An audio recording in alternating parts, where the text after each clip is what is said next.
Hi, Bern. Are you a Bernard or a Bernhard? We've got Yibu already in the chat. We've got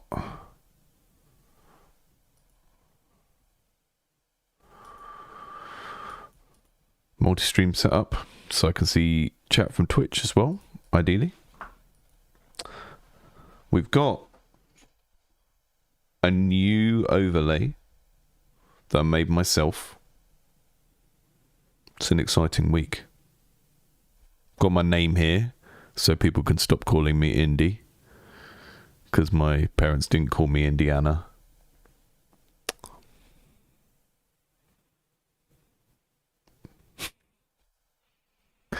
When I put Streamlabs on multi-stream, it's only giving me the Twitch chat, which is very weird. Hi Tim, hi Phobos, hi Ray.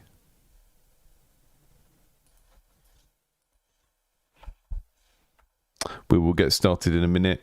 I'm doing a couple of extra streams this week. And the reason for that is that I'm moving at the start of next week, and I'm probably going to be offline for a little while that gets sorted. So I thought we'll do some extra streams this week. So today, a few turn-based games. Tomorrow, I'm going to redo what I did last week and cane it through loads of itch browser games tomorrow, and then on Thursday we're playing some puzzle games. So a couple of different loose categories.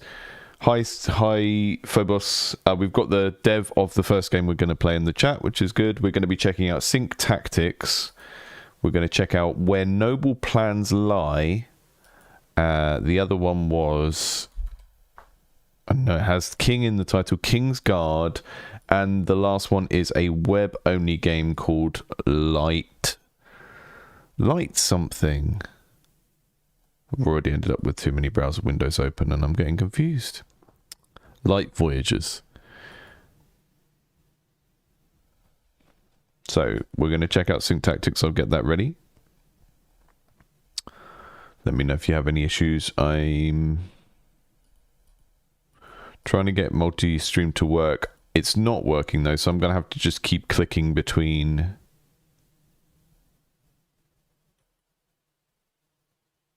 Oh yeah, it's working now. Cool. That's great. Excellent.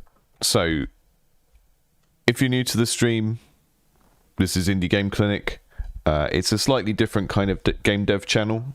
You know, I do make my own games and I do that occasionally, but we spend most of the time on this channel reviewing games that are not finished yet, playing games that are works in progress, and thinking about what's good about them, what could be made better. So instead of like traditional games criticism where you only hear about a game after it's finished, this is more like kind of, we're doing like a live game design workshop. I play test the game. I encourage you to play test the game if you like the look of it, and there should be links to the games below in the description if the games are public playtests. They usually are, sometimes they're not.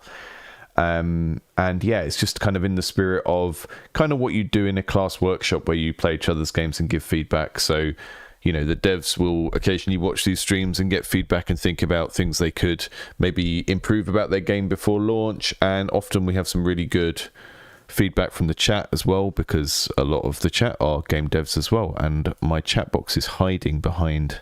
There we go. Cool. Yep, moving house this time of year. It's a bit insane. Didn't really get a choice because landlady decided to sell her house. The reason for that is in the UK, in about 4 months' time, they're bringing in new tenant protection laws that make it harder to evict tenants, and this means that lots of people that were casual landlords are suddenly selling their house because they don't want to deal with that. So, fun times. Let's check out Sync Tactics. It's a cooperative-oriented turn-based RPG with deep strategic elements. Okay. This is a single-player only build. Good. Probably wouldn't be able to play test it otherwise. This is looking great. I'm already kind of just first glance at the screenshots. It looks positive. The game looks nice. And also it doesn't look kind of too cluttered. There's this kind of immediate snapshot you get of a game's complexity by looking at the screenshots, and this kind of looks like there's stuff there. Not super polished. I mean, we're going to probably have some things to think about in terms of the typography on this graphic design, but yeah, it looks like there's some game there. We have Final Fantasy Tactics, XCOM, Into the Breach, Fire Emblem, etc. The goal is to make a game that can be played solo, in co-op, and in versus mode without having to wait a lot while your friends and opponents complete their turns. You plan your actions simultaneously. Okay, cool. So I could see how something like Into the Breach would play into this kind of simultaneous turn planning in a fun way. These are very different sorts of games in terms of types of turn-based games, because XCOM is more like a war game that you play on a table with rulers and stuff. There's very precise like units of where something is standing and so on. And Into the Breach is much more chess-like. It's like a grid. It's quite abstract, very small grid. Lots of kind of pushing characters around. I could see how an Into the Breach type game would work very, very well with simultaneous movement, because you sort of plan stuff out and then you let it run and you see, my guy went over there and I didn't realize they were going to throw a grenade just there, that kind of thing. Yeah.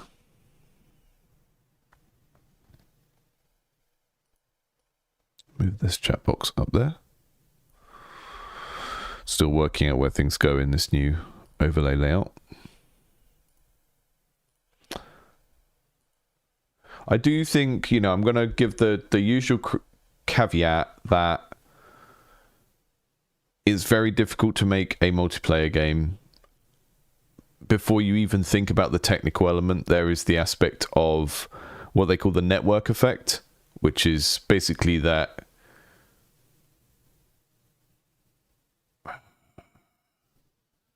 the network effect is the idea that the value of a network goes up the more people are on it, right? So you might have two different multiplayer games you could play, and you're likely to pick the one that doesn't require you to sit there and wait for ages because no one's online. And this is always the problem with trying to do certain types of multiplayer game. And we have a similar thing, people always kind of joke about indie devs trying to make MMOs for this reason, because an MMO is only as good as it is busy. But you have a similar problem in tabletop space. Like, lots of people want to make the next Magic the Gathering or something, and it's like, well, in order to make the next Magic the Gathering, you have to make something that's good enough to convince people who like that sort of thing to stop playing Magic the Gathering and play what you're making instead. So it's very hard to, even before you start to think about the kind of networking side of making a multiplayer game, it's very hard to get enough people to play to make it worth someone's while playing in the first place. So I'm glad that this has started off as a single player game, because it means you can kind of scope it down from there if you need to.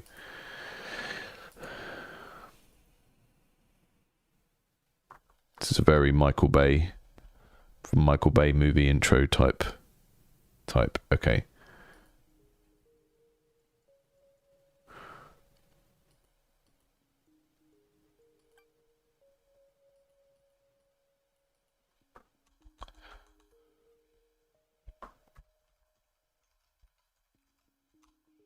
I don't have enough space to put a silly name in.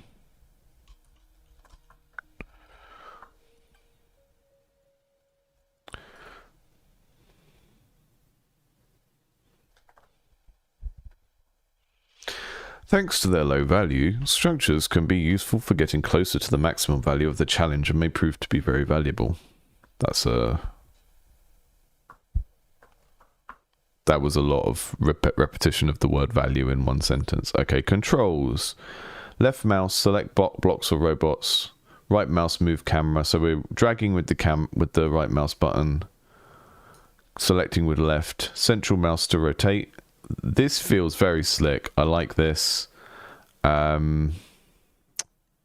Typography looks better than I initially thought it did from a distance, so that's good. We can zoom in and out. And quick robot selection with the number keys. So the order that they're shown on the top left here is what 1, 2, 3, etc. do. Yeah, all of the controls feel very intuitive, which is good. I think the last game that I tried to check out in this genre was that Sendovia Uprising, and it just felt like the person who developed it had not engaged with the types of controls that these games usually have at all, but this feels very, very intuitive. So left to select, and then move is an action down here.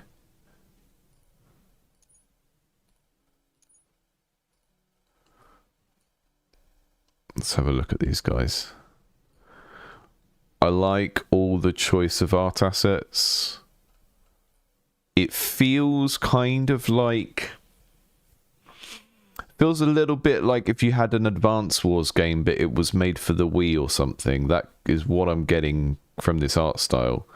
And the only thing you need to watch for there is that it doesn't get too complex, because this visual style is going to indicate that it's kind of a mid-core game. Let's see what happens now. Right, I've ended my phase. Oh, that was just my positioning, my guys, at the start. Okay. You're in the planning phase where you assign actions to your robots. In Sync Tactics, you don't control units directly. When you assign an action, it is added to the command list for that robot and executed in the next phase. Each action can only be used once per turn. Yep, cool.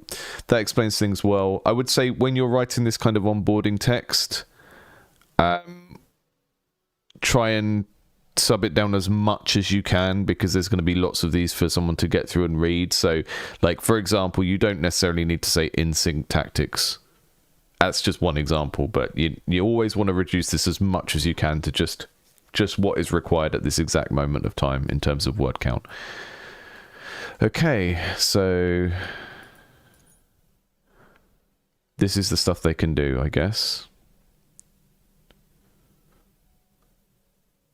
That's a move, that's an attack, that's an attack. I think that's a little bit confusing because we've got blue color coding for all of these things. There's not a distinct kind of difference in how this is communicated. So that's an attack, that's an attack, that's a move.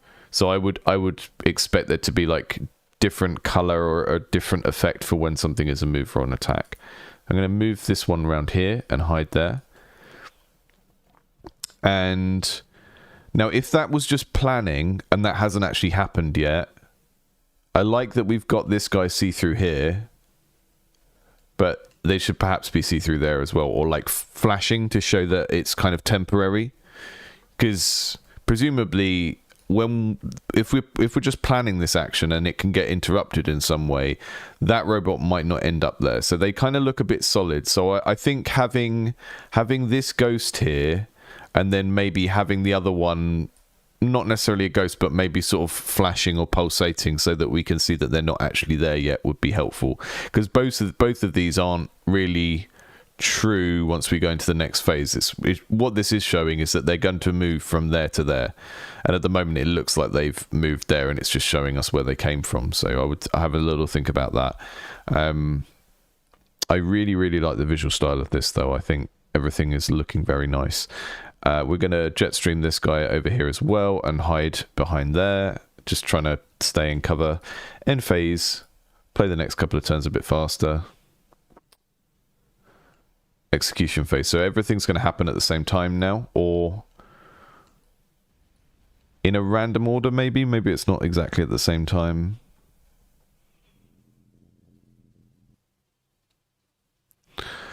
The mechanics and the theming work together quite well because the action planning makes it feel a little bit like you're programming in some way. So it has that kind of programming a robot game feel, even if it's not really a programming game, it's a tactics game. But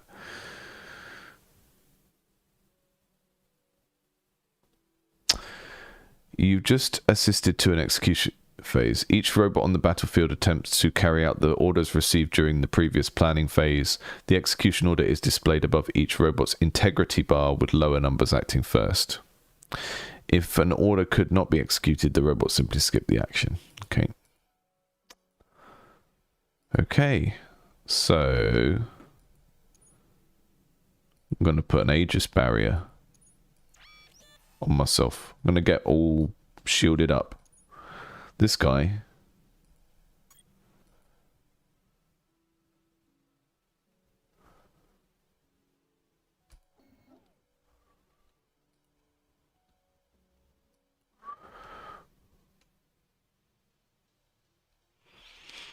Yeah, I think the art projection works very well for me.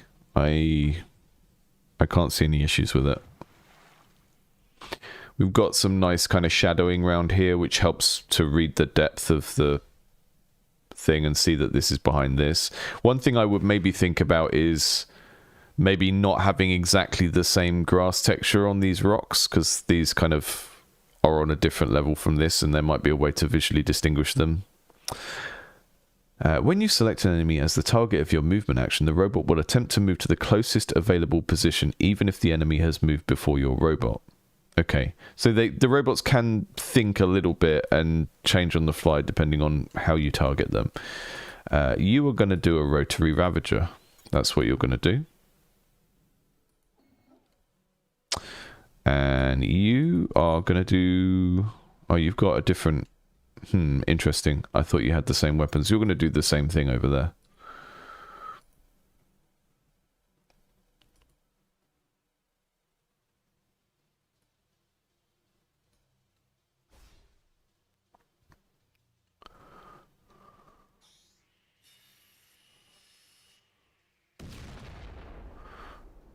Nice little attack there. This guy can't do anything now because the thing it was going to attack is already destroyed. So that's a bummer, but it is a nice risk to have in the game, because it means that if you double down on attacking the same thing, okay, you're going to destroy it, but you might end up in a situation where your robot doesn't know what to do because they they're targeting something that's already destroyed. So that works for me fine. We're going to go... Oh, can we go up here? Is there a height advantage?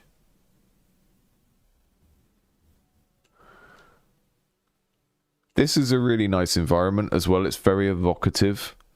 This kind of rundown kind of feels like a more cutesy, kawaii version of something you would see in like Cyberpunk 2077 or some kind of military fantasy thing like a Metal Slug or something. It really, really works. And the other thing that's nice here is you've got like a blue team and an orange team, and they both stand out reasonably well on this particular background.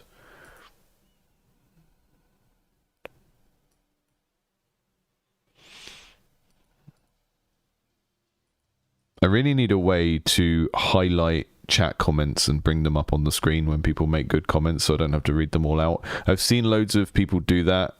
I don't know if it's even possible directly through Streamlabs, but let me just see if I can do it from here.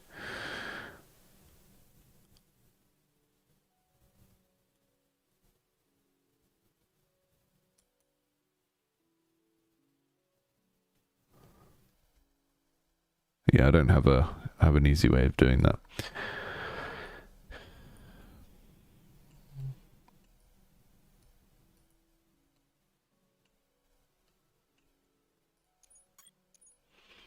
You're gonna... Let's get this one out of harm's way. Let's jet stream them up there, because I can.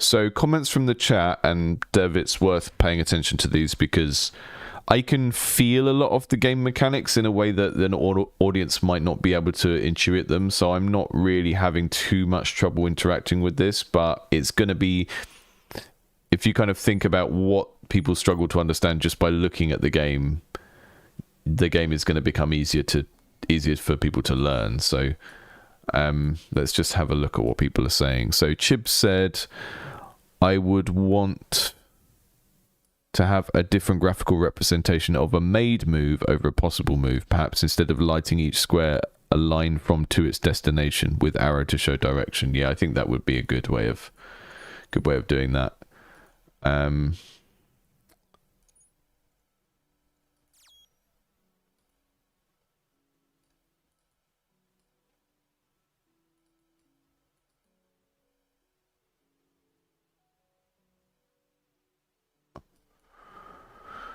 Yeah, I also agree about this fading thing. It feels a bit strange. It feels a bit unnecessary. I don't think we need to go fully to black. I think putting the blue vignette up to say we're going into combat, or putting red, right? Red would be good because it's like danger now. Like red for when the robots are actually going to start moving around and hurting each other. And then something calming for when we're going into thinky mode. And that way you could... I mean, I can't hear if we've got... There is some music. It's quite quiet for me, but I might just be turned down really low. Turn it up a bit. But yeah, switching the music between modes I think already happens, but I can't quite tell.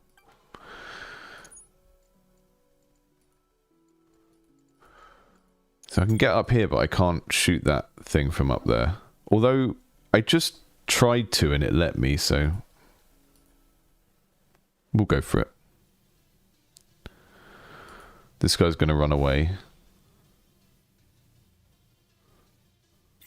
Yeah, so we do have a shift in music when we switch between modes, which is good.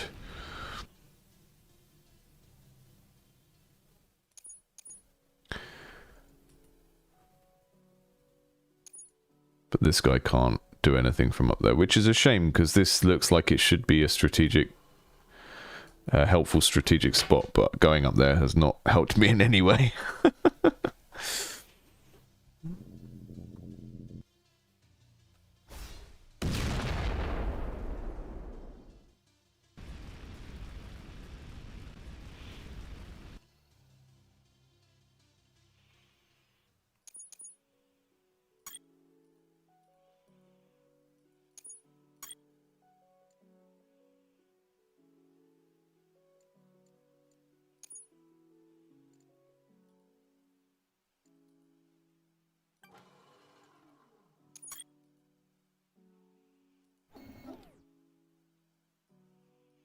So that's making the prediction that I should kill that, I think. Sort of predicting the damage numbers that should happen.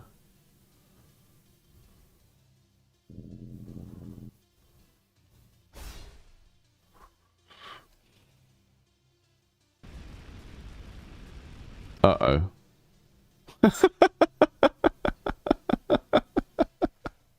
Uh-oh. This is the problem with, like, am I gonna, if I keep moving, am I gonna just keep... Sorry, my mic is doing a weird...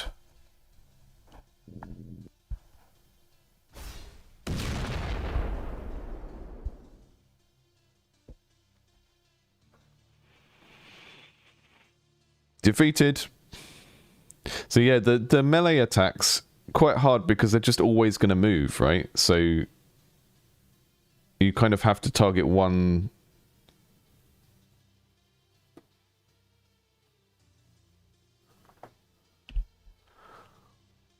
You have to target one square and the chance that they're actually going to be in that square. I mean, I got one melee hit in earlier, but I had to... It was only because I had them bottlenecked in a corridor type bit. Yeah, they have like they have an initiative. They called it integrity in the tutorial, but this would be called initiative in nearly every tabletop game. So I would call it initiative just to save going against the language that people are used to hearing in these games.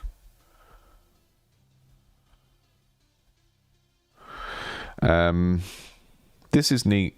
I really like this. Can I play a match that doesn't have tutorial stuff?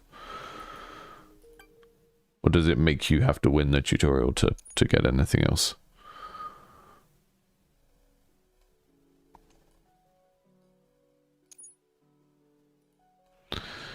Does feel very sort of PlayStation 2 specifically to me. The kind of Net Eurosy feel. It's very nice. But I think, yeah, a little bit more smoothness going between the phases. That initial placement phase is confusing because it feels like you're moving them rather than choosing their initial position. And I think because they're already on the board, right? And that makes it feel odd. So I think a lot of games, when you're choosing their initial position, you would sort of have them like hovering over here, and you select them and choose where they are. So it's that would make the UX a lot clearer that you're placing them in their initial positions on the board rather than moving them.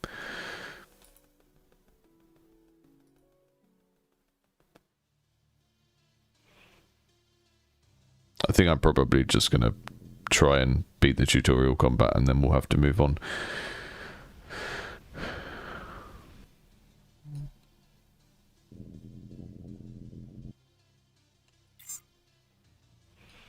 I think to get this to a point where it feels like rich enough for someone to want to play it for hours and hours, you're going to need some sort of control point stuff that you can do, or secondary ways of winning the game, like blowing stuff up next to people and things like that. Otherwise it's just not going to feel like it's deep enough. But okay, I'm going to do an acid scattergun over there, and I hope you're going to just walk through it. That's what I want to do. And then I'm going to run away. Can I do both of those? Is it going to do both of those in order? I'm not sure. So I would, yeah, kind of use these kind of playtests to work out what people's assumptions are. Because at that time I just tried to program like all of the actions. And I think I did it, but I can't really tell. So the kind of the on the map type information about what stuff you've put in place or what actions you've queued up is not as clear as it could be. So I'm not totally sure whether I did queue up 3 actions or whether I just kept overriding them with the next action.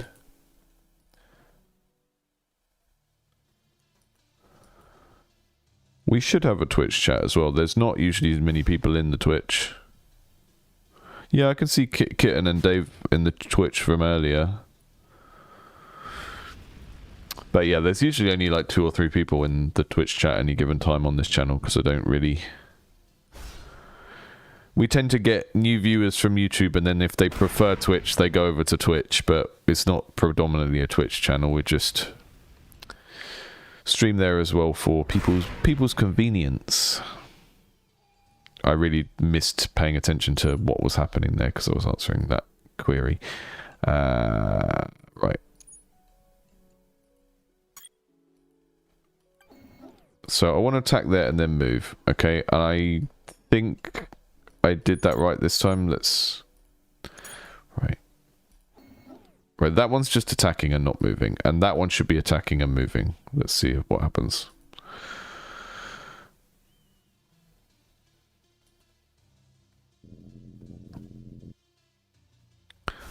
This guy's going to rifle up that way and then walk back around this way.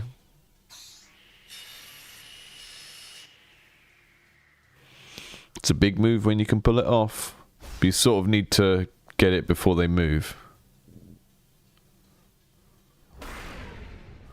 Oof.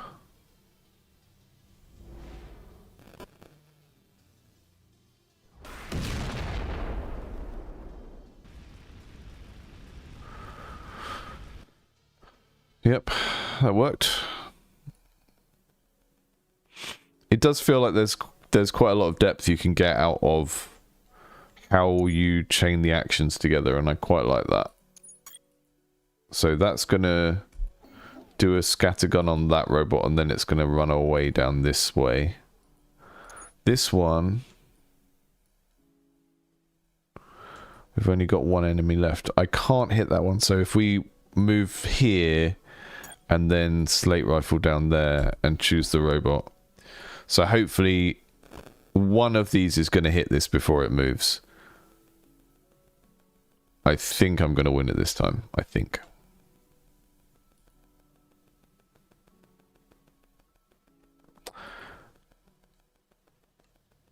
Yeah, I don't think the camera is shifting unless I do it. I think the camera shifting is me moving the thing around. It has quite a lot of kind of toy factor of what the map feels like to interact with, so I think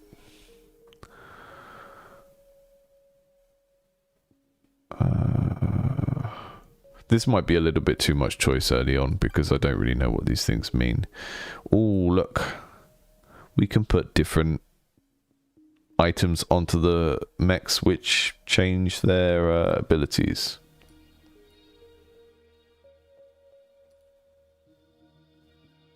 Right, let's just have a quick look at this and then we'll move on to the next one.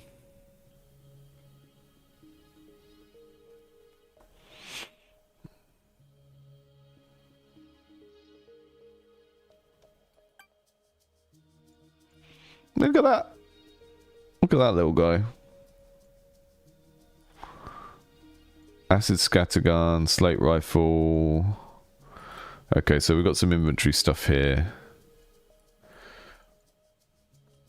Yeah, so what Conway just said about the confirmation screen takes up the whole screen. We've got a similar thing going on here where we pick this up and it takes up the whole screen and then we don't have the context of the level below.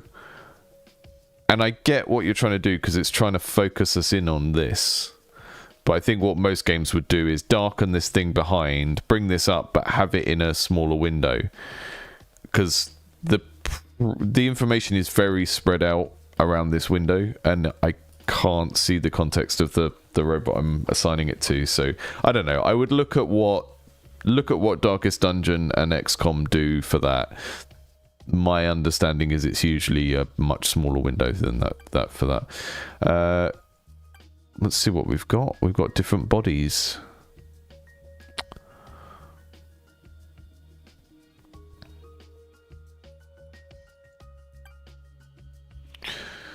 Components. So you can choose different movement components and stuff for them.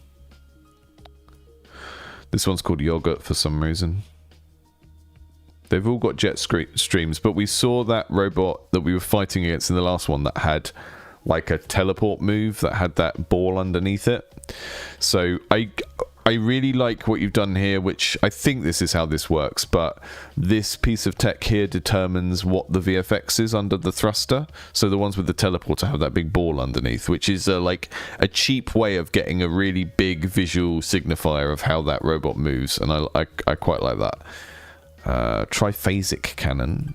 Got to put that on someone.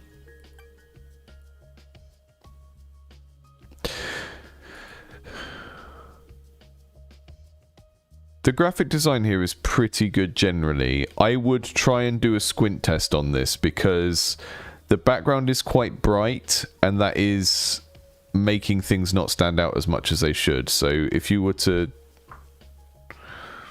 I'm going to shut the window for now because I think we've played all we can of that for this session, but let me just open up GIMP. Do a very, very quick blur on this.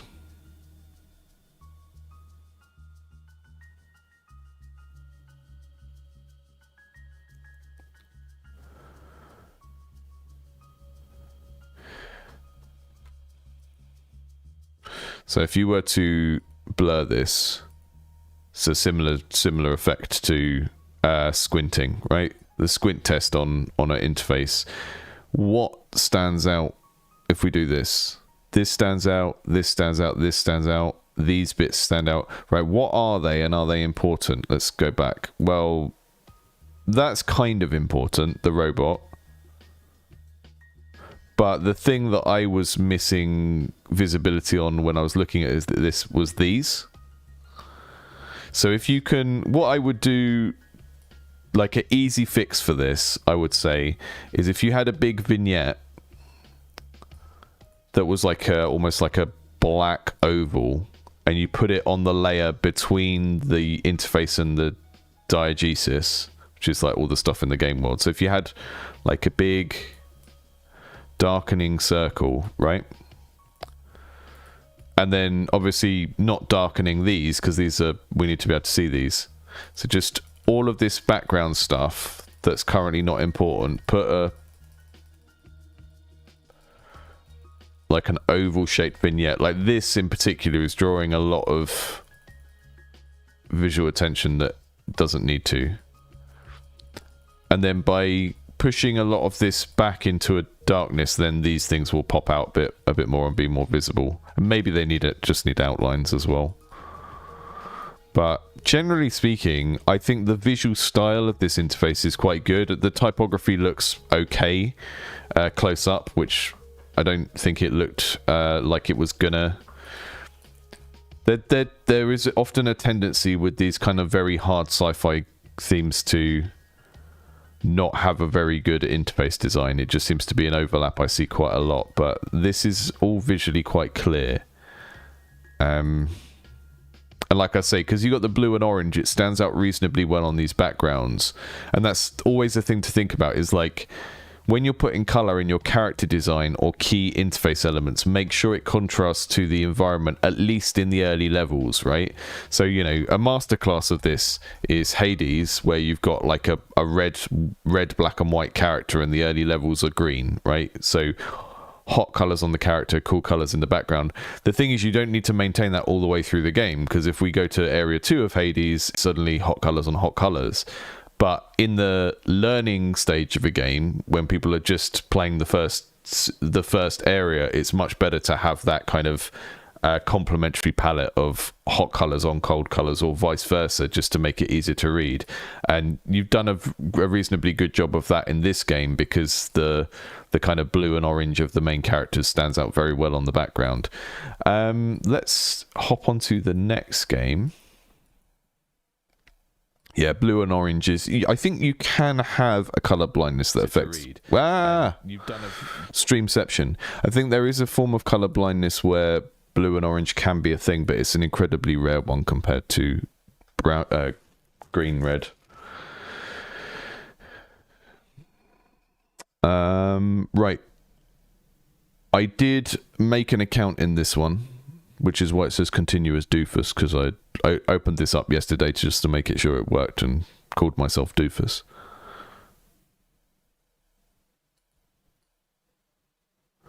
Yeah, Kuro, I agree there. So you've got the teal on the robots in that screenshot we just looked at, and then all of the teal in the background. It looks pretty. It would be a pretty thing to do in the environment if we were playing like a first-person game where the environment is just there to be an environment. But the environment there is like the backdrop to an interface. So I would just put the teal, the bright teal, on everything you want to draw attention to. Anything that doesn't need that attention, take it off. Obviously, some of this comes down to how much control do you have over your art assets. And this is the kind of thing where if you use assets from a pack or something and you don't have a quick way of editing them, you're going to be stuck with this kind of thing. That's why I would always say use asset packs as much as you need to, but use ones that you are able to edit yourself, because otherwise these little things all add up, and then it's suddenly like, oh, there's this thing that has a really intense light on in the environment, and it's confusing players, and they're getting confused about whether that's a functional piece of like interactive stuff or just like something that is obnoxiously bright because that's what the asset looked like, you know. Right, this is a online game, and I had a very quick look at this yesterday. It's like an online turn-based dueling game. And I need to put the music on because as far as I could tell, there was no sound effects in this game.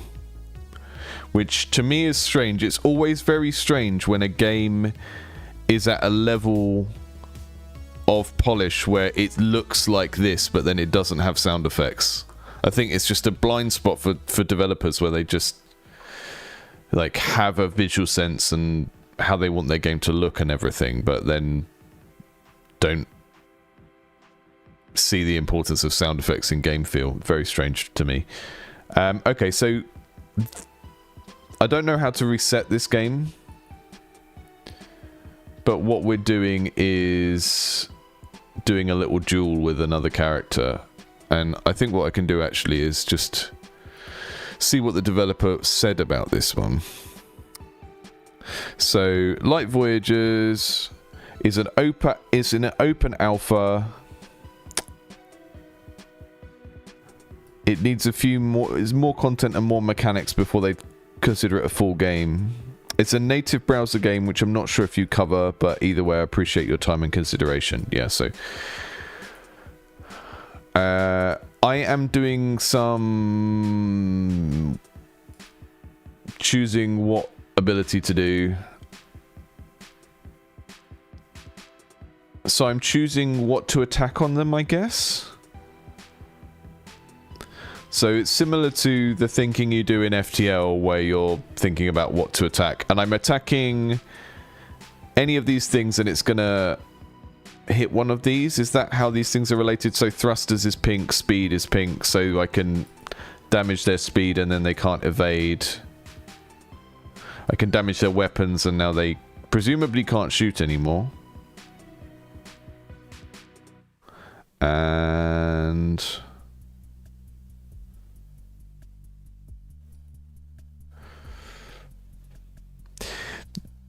the sort of color coding and everything here feels a little bit unintuitive, because we're putting these attack abilities over here because they're my abilities, but they're sort of sorted based on what you're attacking. And because the only actions we really have are attack and escape, I think it would feel better if these were over here, so it felt more like I was clicking to target the ship.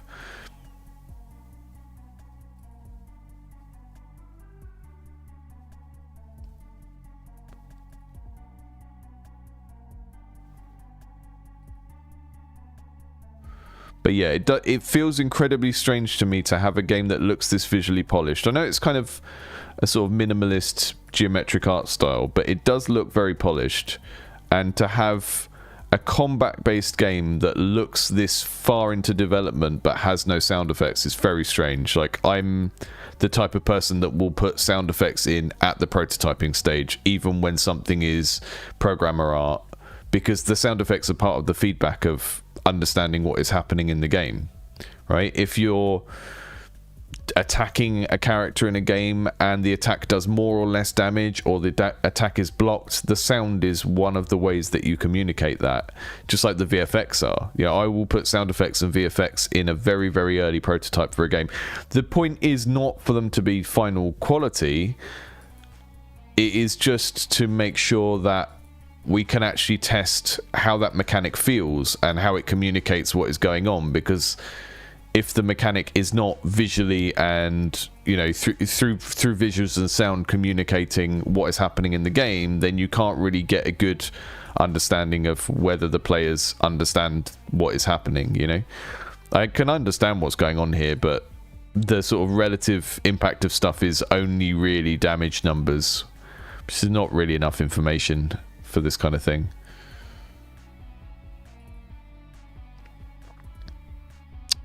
Okay, onward.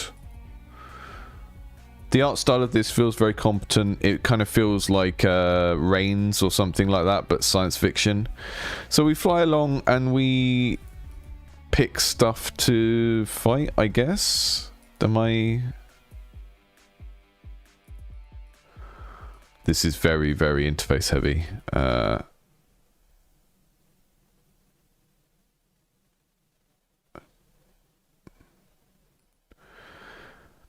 The combat is suffering a little bit from the sort of problem I usually have with 90s style JRPGs and Pokemon type games, where this doesn't feel deep enough.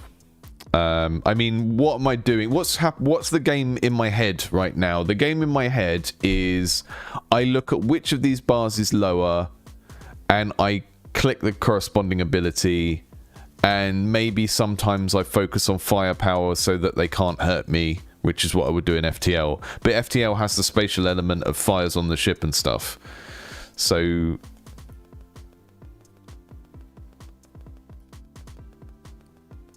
it's hard for me to understand what the sort of decision space of this game is supposed to be, or what is supposed to be appealing about that decision space, because it feels very much like I'm just looking at these and responding to them.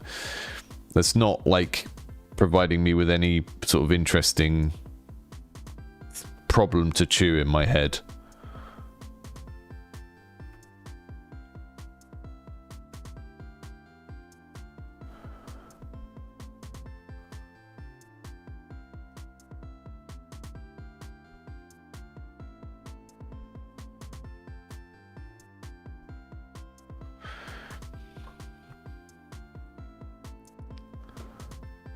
So I'm just switching to using the keypad for these shortcuts. So it feels very feature rich as a game. We saw all those menus, there's inventory systems, you can pick up loot that's going to change what your ship is doing. But this core combat is, I'm literally just looking at the color of the bar and then pressing the attack of the thing that's the lowest, because that seems to be the best thing to do.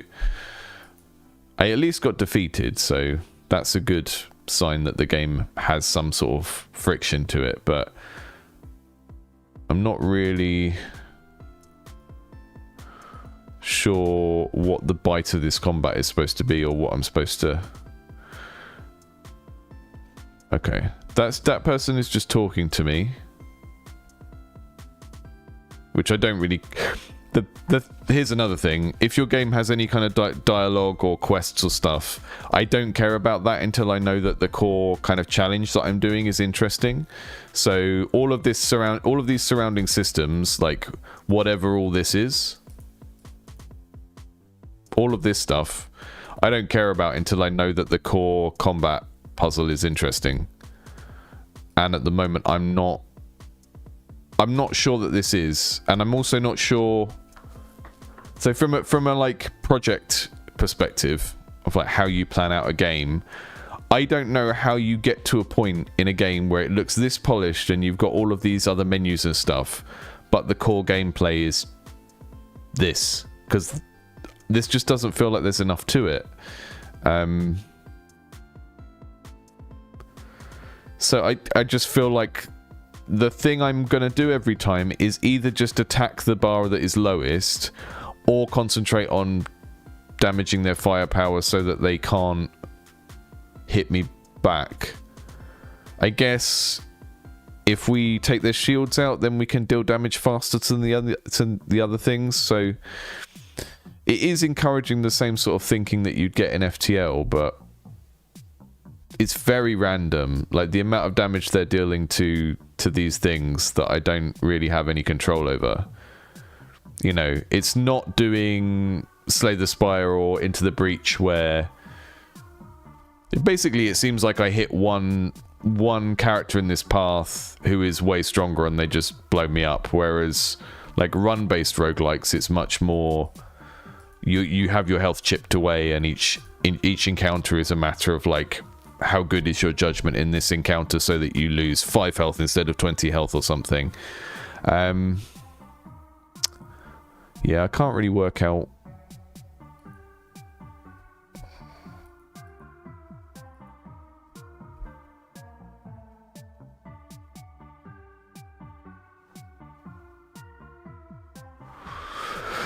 Seems to be people playing it and discussing it on here.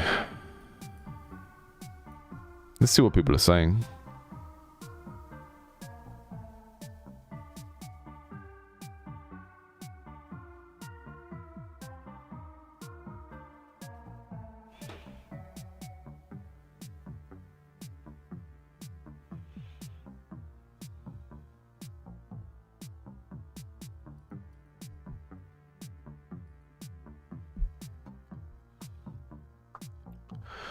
Okay.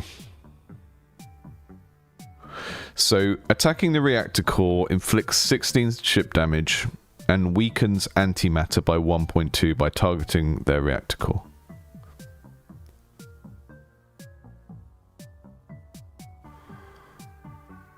What is antimatter? You've highlighted that in blue to say it's a keyword. But I don't know what that is. Based on the attacker's accuracy versus the defender's evasion, the current chance of successfully landing this attack is 75%. Look, so they all have this big chunk of text at the bottom that says, based on the attacker's accuracy versus the defender's evasion, the current chance of... Just put 75% chance to hit, and then put the information about how that is calculated somewhere else in the game. Have the chance to hit 75%. If people want to know how that's calculated, then put that somewhere else, because that doesn't need to be there in every box. Then the top tooltip that tells us about the current ability. This weakens antimatter I don't know what antimatter is. This weakens... okay. This is what this is. Antimatter determines the frequency and power of a pilot's special abilities. Precision determines how accurate a ship's attacks are. Speed determines how often a ship can attack and dodge. Resilience determines how strong a ship's shields and health are. Firepower determines a ship's potential for powerful attacks. So the logic that goes into deciding what to attack is very similar to FTL, where you decide to attack a system on the other ship. From a UX point of view, having these attacks here doesn't feel great, because instead of clicking attack and then clicking a target, we're clicking them over here on our ship, which I understand the logic because it's our ship that is launching this ability, but it's no way near as satisfying as going attack that, attack that, attack that. So I would put these over here on their ship rather than our ship. Have the escape on our ship, so it's like going backwards is escape and attacking them is associated with going right and going forward. But because we don't have any management of our own ship and the only abilities we have are to do with attacking their ship, it kind of feels like a tug of war where if they're stronger than you, they're just gonna win. Which again is the Pokemon problem of those types of games are a very simple core combat game that is there to reinforce a larger game about collecting and upgrading things, and I find those hard to get into. If the core combat is not super interesting, I don't want to do loads and loads of grinding just to justify doing like a very random low agency combat minigame.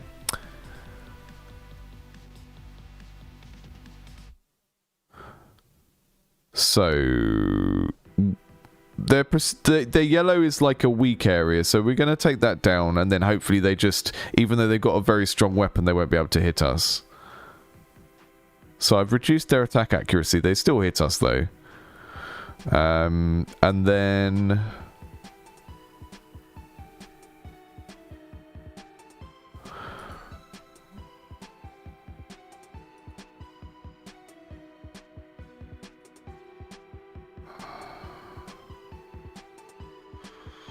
then we'll start doing...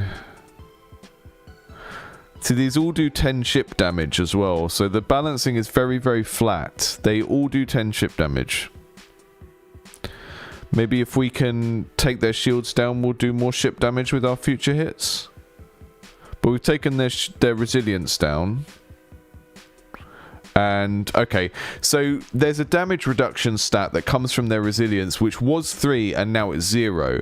But that's not being communicated here. So what we should have had is before, this should have said inflict 7 ship damage because we're doing 10 and then getting it taken away from this. But this number hasn't changed in the tooltip, which is making this very, very confusing. I've worked it out, but very, very difficult to get into because you're not factoring in the damage reduction of the enemy on their attacks. So I'm going to mute that for a second because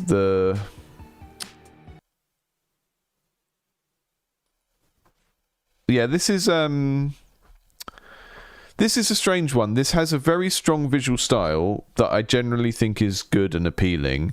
It seems to have some players who are online and talking to the developer in the little chat function and stuff like that. But I think when you make a game that is meant to be about strategic or tactical thinking, you need to design it based around what is supposed to be going on in the player's head. And I just don't think that there's not enough interesting decisions to make out of just color matching the attack to the weakness of the enemy in that currently. The tooltips feel quite confused and confusing. There are big blocks of text that do not need to be in every tooltip.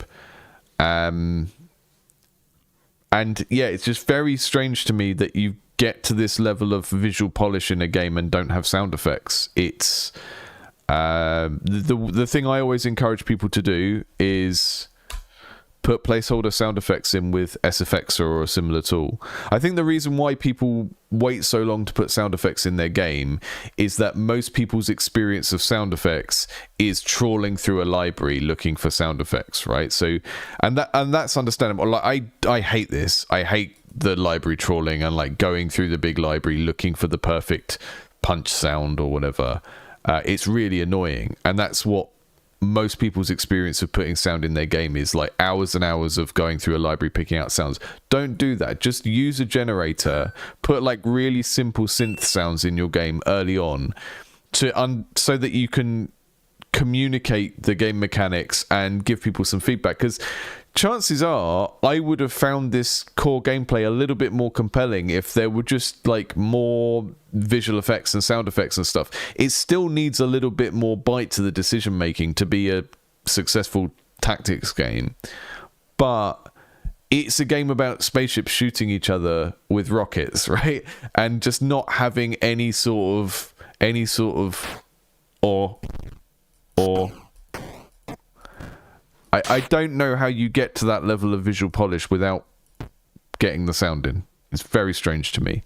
I just think it's such a fundamental part of the feedback of a game and letting people know what's going on in the game, as well as the kind of exciting emotional side, that you should have sound effects in your game prototype before you get to a point where the visuals look this polished. It's just really, really strange to me, that disparity.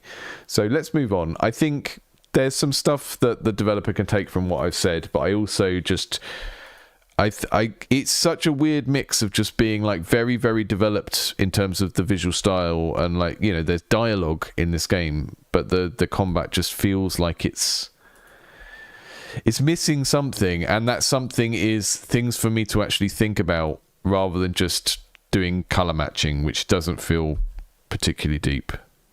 But yeah, Pangbot, I do sound effects with my voice a lot, and Foley artists do as well. It's like you can spend hours on the internet looking for a sound effect that goes, or you can just go into a microphone. Like, much easier. Everyone should have Audacity, just like everyone should have a image editing program like GIMP. Games are multimedia, you know. They're not just. This is the biggest. I'm not talking about this specific game anymore, so I'll get it off screen. But the biggest cope that I see in games is people have their own subdiscipline that they're better at, like programming or art or something, and then they sort of refuse to accept that games are multimedia, and that even if they don't like doing the other things, they need to do them. And it's like, well, okay, I get that you're a programmer and not an artist, so you can't do your own art. I get that you're an artist and you don't care about audio, but you're making a multimedia object. And if you don't like those other parts, you either need to learn to do them and start liking them, or you need to just or get someone else to do them, because that's what games are. They're not just the thing you want them to be that fits your skill set. They are multimedia objects that people look at and need to have audio feedback and need to have animation feedback and all of these things. It's very easy to get lost in the weeds of thinking you've done enough in your game to give people feedback, when actually all that happens is a little number goes down or a little bar moves. That's not enough. This is a good point to plug what's happening on the channel next week.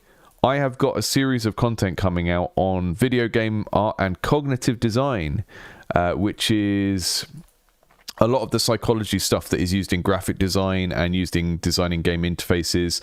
So next Friday, there's going to be a video coming out called Video Game Art as Cognitive Design. It's going to talk about Gestalt theory. It's going to talk about affordance theory. It's going to give examples from the game I'm working on. It's going to give examples from other games. And it's all this kind of stuff.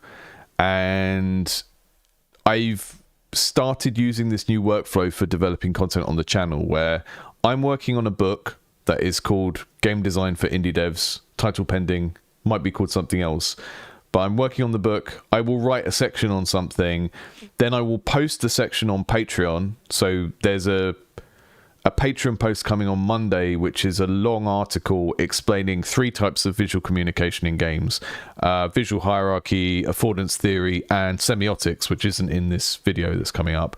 Then on Wednesday, the patrons will get the ad-free version of this video on Patreon, and then on Friday this video will go on YouTube. So I've worked out a new workflow for the channel, which is like I write something in as a chapter for the book, and then I make like a more accessible, simplified version for YouTube, and everyone who's a patron of the channel kind of gets access to that stuff earlier and gets like the early drafts of the book. So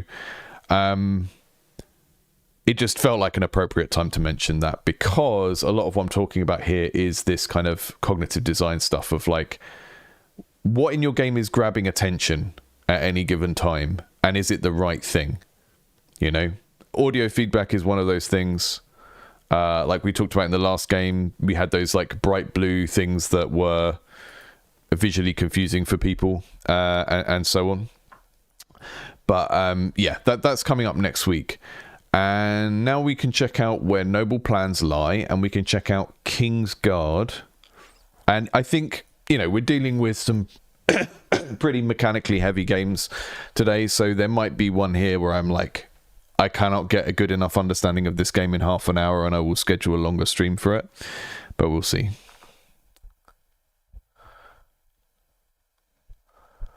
This is... which one did I click on? This is King's Guard. So it looks like it's quite far into development.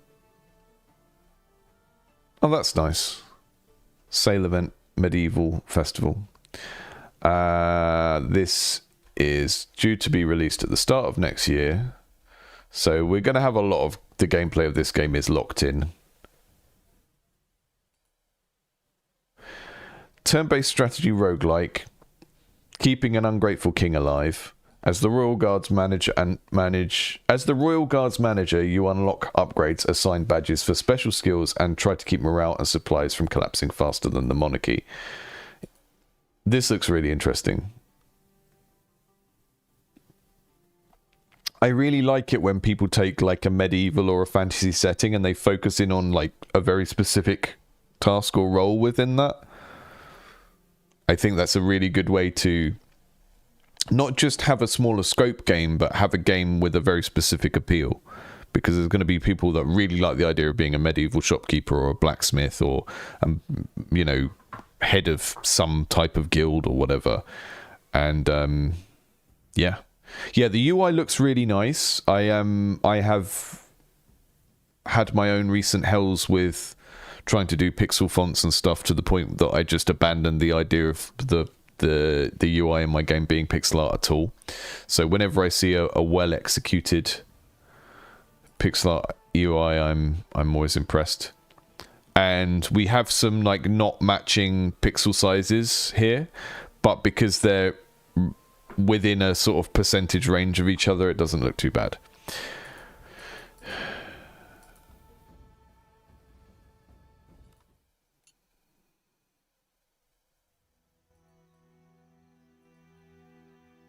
After dropping out of the Royal Academy in disgrace, you didn't think you'd ever land a position at the King's Court, so you were surprised to read about the open role in the Weekly Gallo.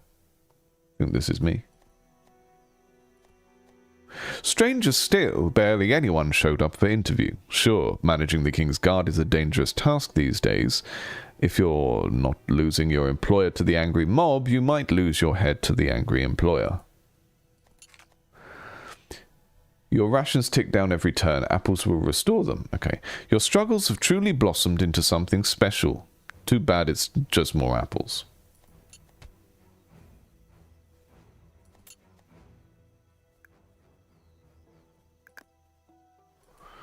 What did I just pick up? A flower bouquet. Okay. Can I sell that now? No. Hidden traps are scattered everywhere. Sacrifice guards or use tactics to find a safe path. Interesting. It's kind of like we're doing... This is me. Is that the king?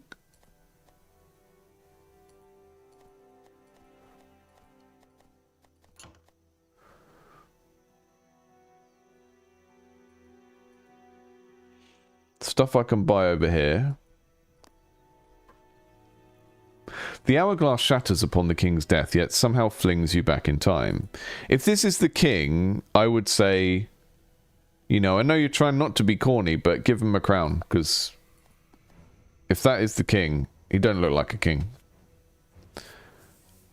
I've pushed him into a trap. He dies. Oh no, that was the other person that wanted to be the king's helper. Finally, a Blackadder simulator. It is. There's Blackadder as a sort of Sokoban puzzle roguelike thing. Open your log to view previous messages and your current inventory. Okay, so that guy, I was worried that that was the king and I wasn't supposed to push him into that trap because these red marks on the ground are wherever the traps are, but... You found a chest, and just like that, your loot is now part of a scarcity-driven market where the only thing rarer than treasure is reasonable pricing. Okay, I go up here. Collect coins to buy items or pay your mercenaries. I buy the key to go through the door.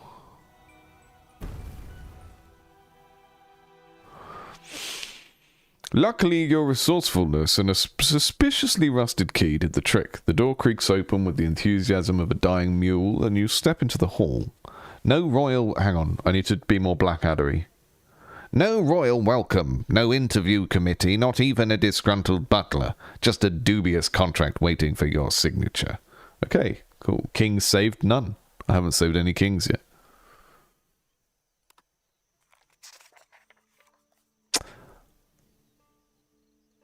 Manage the royal treasury and food supplies to keep His Majesty content and well fed. Push him off the board to protect him from imminent dangers while scouting for traps and suspicious activities.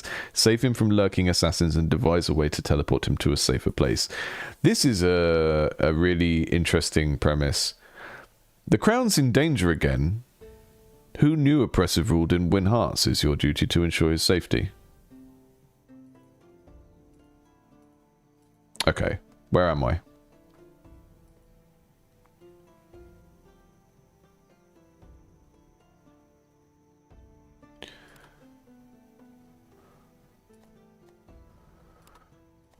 So I can move any of these people.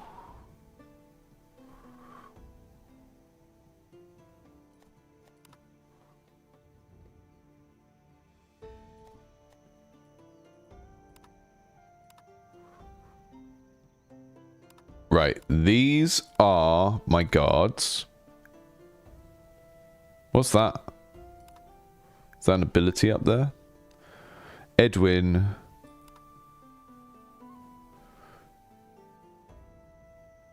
They have abilities. Why not detonate your guard in a dazzling burst of fire? Excellent. What does this one do? Electromagnetic ether exposing all nearby traps. That's what Ogre can do. This is maybe too much for an early level. Like, just my temptation to go through all of these and see what all of these abilities do just makes it feel a little bit too deep too early on. Because there's no way I'm going to remember that they all have these abilities. Let your guard secretly swap positions with the king, allowing him to escape danger or reposition.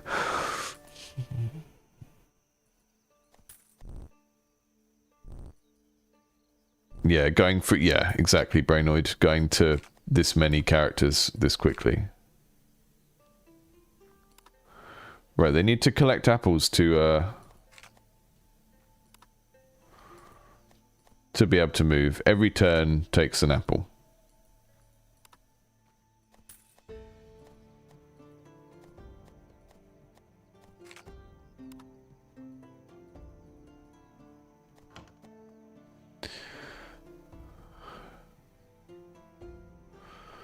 Okay, the treasure chests open this little pick one shop at the other side. Now, I can click on the characters and then use the arrow keys to move them, but I can't use WAS to move them, which feels a bit unnatural when you're using the mouse as well. I'll always harp on about this. WASD, mouse, nice and spread out. Mouse and arrow keys very close together. Arrow keys make sense for control, for like directional movement when you're not also using the mouse, but when you're using the mouse it kind of puts your hands like this, like you're doing some kind of weird kung fu move. I don't like it.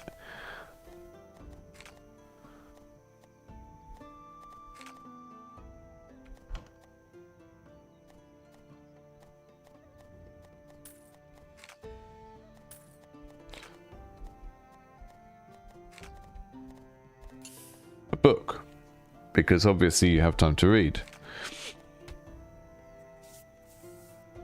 The sign reading not a trap. Oh, okay. Rupert, over here you go, Rupert.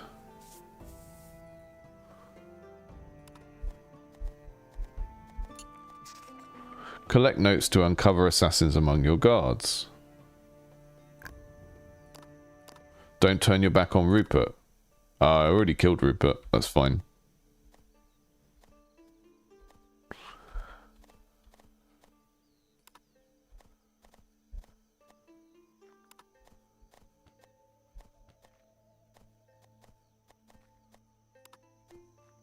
So one of the characters you're controlling might be a... This is Quantum Quack. The situation's critical. The rebellion's already inside our lines. We need a fast way out of the palace. Luckily, we've got untested blueprints for a dimensional door. Don't ask questions, just bring me. It's giving me sort of Ultima vibes in terms of the storytelling and the creative direction of this.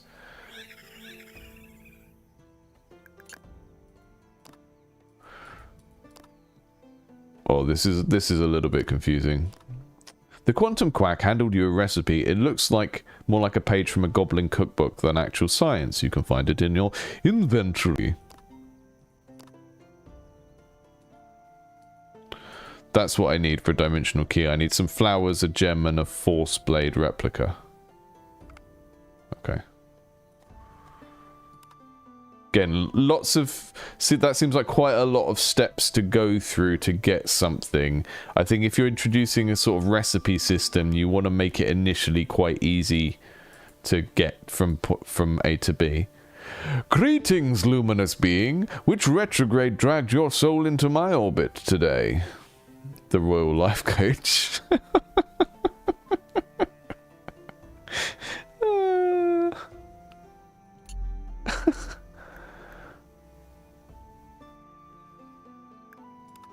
Okay, so that one, the life coach gave this guard a skill.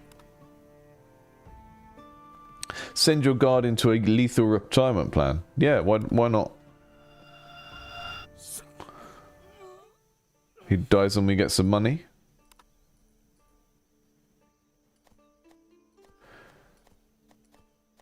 So, there's lots of stuff to like here. We've got lovely art. Got lovely music. We've got some characterful stuff.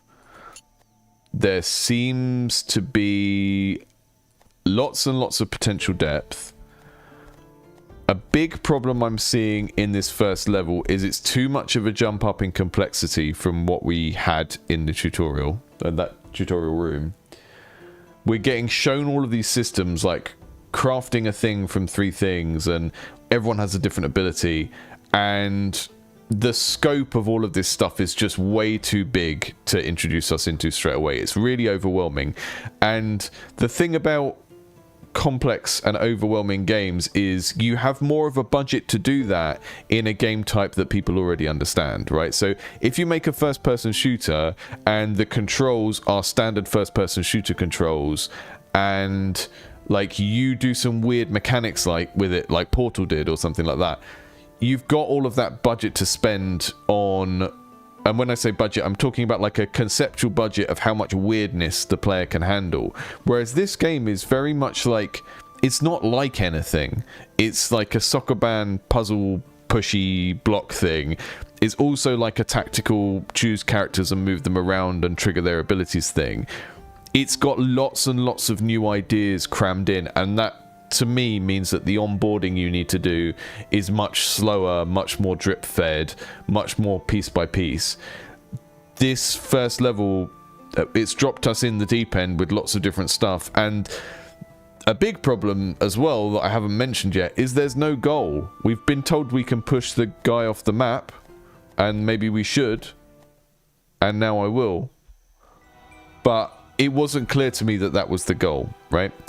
So what I was supposed to do there was investigate the level, pick stuff up to fund my team, explore all of the possibilities within that level without letting the king get killed. And the king could get killed by an assassin if left alone with them, and the assassin could be one of the characters in my team, or the king could get killed if we pushed him into a trap because we hadn't checked the area out yet.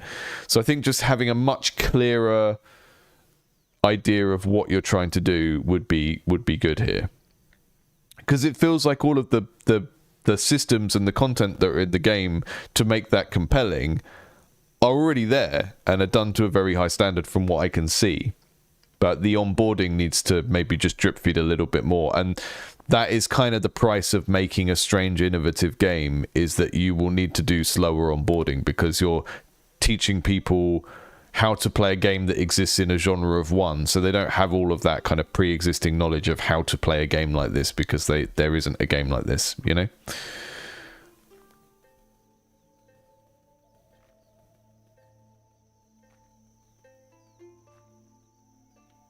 You stand before a pathetic pile of guards, tripping over their own feet like it's a competition. Maybe a touch of hierarchy will whip them into shape. Promote one to become an elite guard. Okay. I thought Rupert died. I thought I killed you, Rupert. So I choose an ability. We're going to turn Abraham into a money magnet. UX wasn't super clear there on what was happening either. A conspiracy to kill the king has come to light, and it's clear now his reign has left a trail of bitter resentment. You are hired to save him. Okay.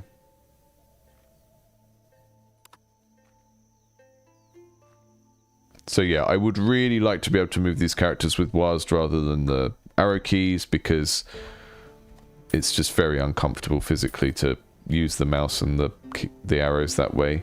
Right, what does this note say?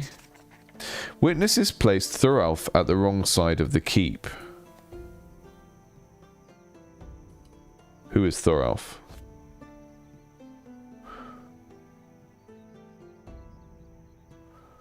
Also, some of these have an exit button, but they actually do something. So I would say you should never have like a cross like this that means advance, right?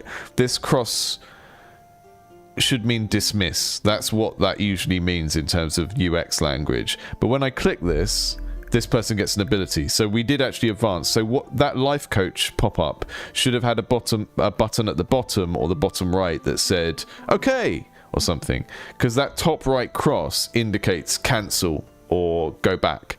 And we weren't going back because we've just got this new ability off him. We can investigate an adjacent soldier. Okay. What we're going to do is send this guy over here. What does the book say? Collect notes to uncover assassins among guards. Pushing the king off the board at any edge position will set up a fresh board. Does that mean win the round? Because it's not super clear. Thorolf is an older wizard making inappropriate jokes sometimes. We try not to laugh, but it's hard at times. We can't move him.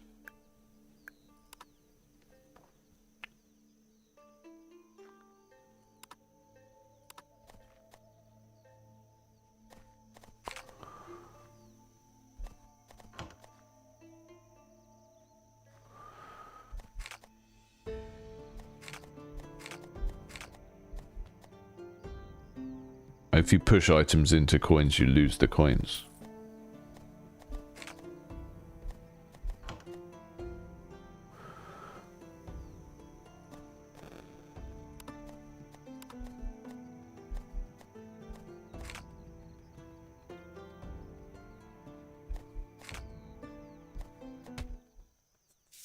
He died.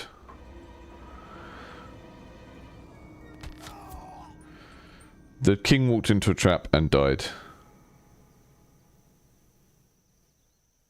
I'm gonna break an hourglass to get him back. Okay. So, I think... just to check whether this game is breakable, because this seems like the sort of game where if you're interested in this kind of game, or making this kind of game, you could prototype this as a tabletop game before you make the game mechanics. And the potential problem I see with this is that if I just run this guy down here, I can check if there are any traps, and then it's all clear and I can just push the king with this guy, right? So I just hope there's not a really quick way to break the game, because it feels like a very interesting set of things. And if the goal is just to get the king off the board, then...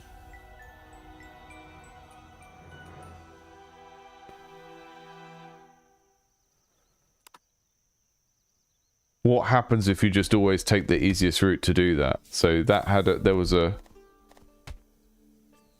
okay, that trap doesn't go away when we do that.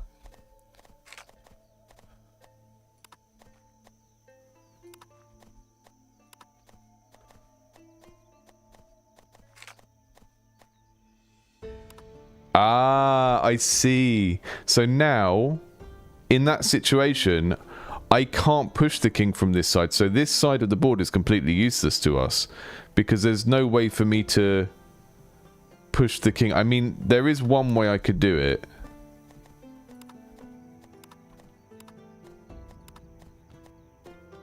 Is this.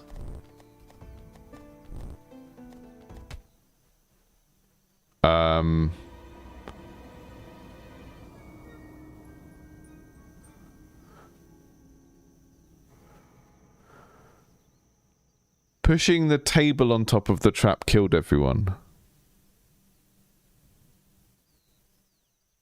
So Pangbot, yeah, so Pangbot in the chat said exactly what I was just thinking. Why don't you just check the route is safe, then push the king out? So the game is sort of requiring you to pick up the stuff, particularly the gold and the apples, to be able to carry on playing the game. And you can just try and do the quickest route to get the king out. But if you do that, you end up in like a negative economy loop where you will kind of not be able to pay the guards later on. But yeah, that situation just showed us what happens if you... basically, you can scope out one side of the board and then realize the king can't get out that way because the way that the traps are arranged. So that's good. That's what I like to see. When I think, oh, is there a way of breaking this game in this way? And then I try it, and actually the game isn't broken in that way. So, right, Ibrahim, go and read that note. If you run out of food, only traitors die. Interesting. We could deliberately run out of food. Why is he red?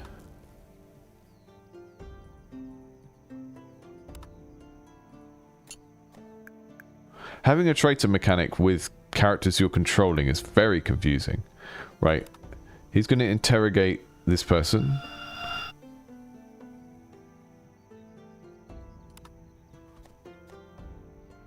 That looks like a trap. It's not, though. Who's this? Oh, it's the Royal Life Coach again. Let's go to little suitcases. Yeah, so here it should be... there should be something to click forward, because this feels like a cancel. With iron will, sweat, and a disturbing amount of protein power, even the scrawniest guard can build an impressive chest. That doesn't tell me what you... oh, I turned into a chest. That's very funny. It's a really interesting combination of elements, and although the game is... oh. Okay, that's what happened. So, someone assassinated the king, and it doesn't really communicate very clearly that someone... Oh no, okay, this is what happened. You managed to starve an entire kingdom, right? So we have this screen where the text tells us what happened, but the way it's presented in the game is not super clear, because everyone fall down as if they'd just had their heads chopped off, and actually they'd just not had enough apples. Oh, I'm really hungry for an apple. Time to chop my own head off. Anyone care to join me? That was kind of what happened visually in the game there. So what I was going to say is what this game is doing is the way I would suggest to approach any kind of mashup you try to do, which is that the things that are going together appeal to the same sort of person, right? So we're doing thinky block push soccer band type puzzle, and we're also doing this other layer of like weird roguelike interesting deep interactions, like that weird opaque ability where the guy turned into a chest, right? That kind of stuff. Those don't necessarily gel together in a very clear and easy way, which is why this game needs to slow down in terms of the rate that it teaches you all of this stuff at. But they do appeal to the same sort of person, I think. And one of the things I'm going to be doing immediately after this stream is going and posting this game on the Thinky Games Discord, because I think the sort of people that follow Thinky Games will absolutely adore this game. I haven't seen anyone actually assassinate the king yet, and I don't know how you... This person can interrogate someone else. Just did some tax evasion. So I guess there's a way of playing it where you move everyone a little bit. Buy some food this time so we don't starve again. It's absolutely a thinky game. Assassins kill the king when no other guard is adjacent to them. So the books are gradually teaching us the rules of the game, which I liked blueprints. I'm doing a similar thing in my game. It's a very sure route to make a quite inaccessible game, but I quite like the idea of having game rules that aren't immediately obvious and then teaching the player through some sort of pickup. It kind of gives... It sort of means you can have more pickups and more things to get, and it's like you're using knowledge about how to play the game as a reward, which then teaches the player that they should pay attention to these rules, rather than just telling them at the start like loads of rules about things you need to understand and follow. You sort of feed those bits of information as rewards. It kind of changes the framing of how you think about it. I find that interesting. It's not necessarily the most friction-free or accessible way of doing things, but it's definitely an interesting way of feeding information to the player in a very thinky game. A thief has been caught. Ariana is a thieving toe rag. It's not the first time. It's blah, blah, blah, blah. Okay. Let them free, hang the traitor, or pay the mercenary guild. Hang. She turned into a crystal. Yeah, it feels much better to play it with just clicking on the mouse and then clicking next to the character as well. So picking up the food kind of forces us to maneuver around the space a bit and puts us in risk of traps.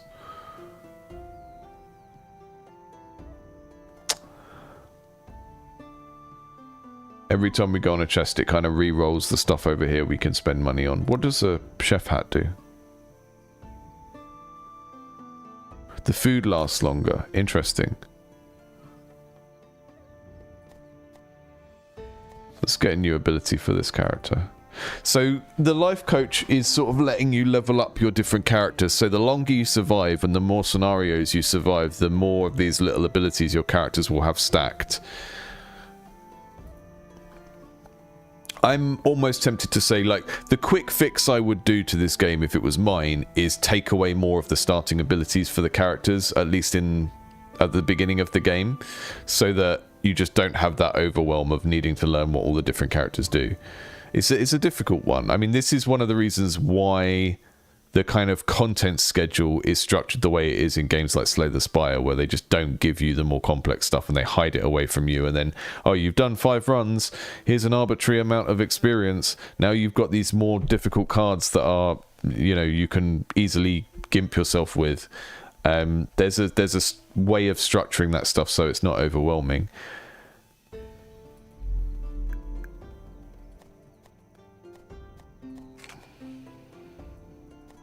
Imagine a world where different foods exist. Oh dear.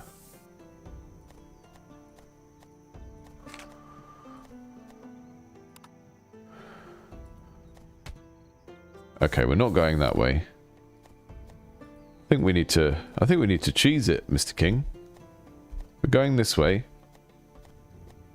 And that's all I'll hear about it. So what I should have done then is done a little round of the level before I pushed the king out and got the rest of the stuff. Okay, we need to get a dimensional door to actually get out properly. So at the moment we're pushing the king around from room to room. We need to get the elements of a dimensional door in order to actually finish the level. So we got a bouquet of flowers that we need. We've got the sword. We need the gem and the bouquet of flowers. So let's try and actually do that.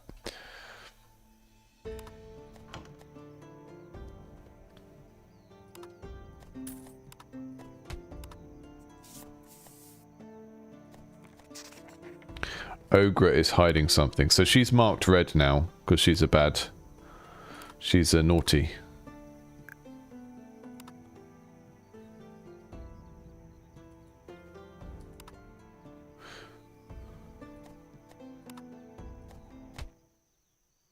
That's what happens when I move her next to him. I thought it would only happen if he was on his own, because he had, but yeah.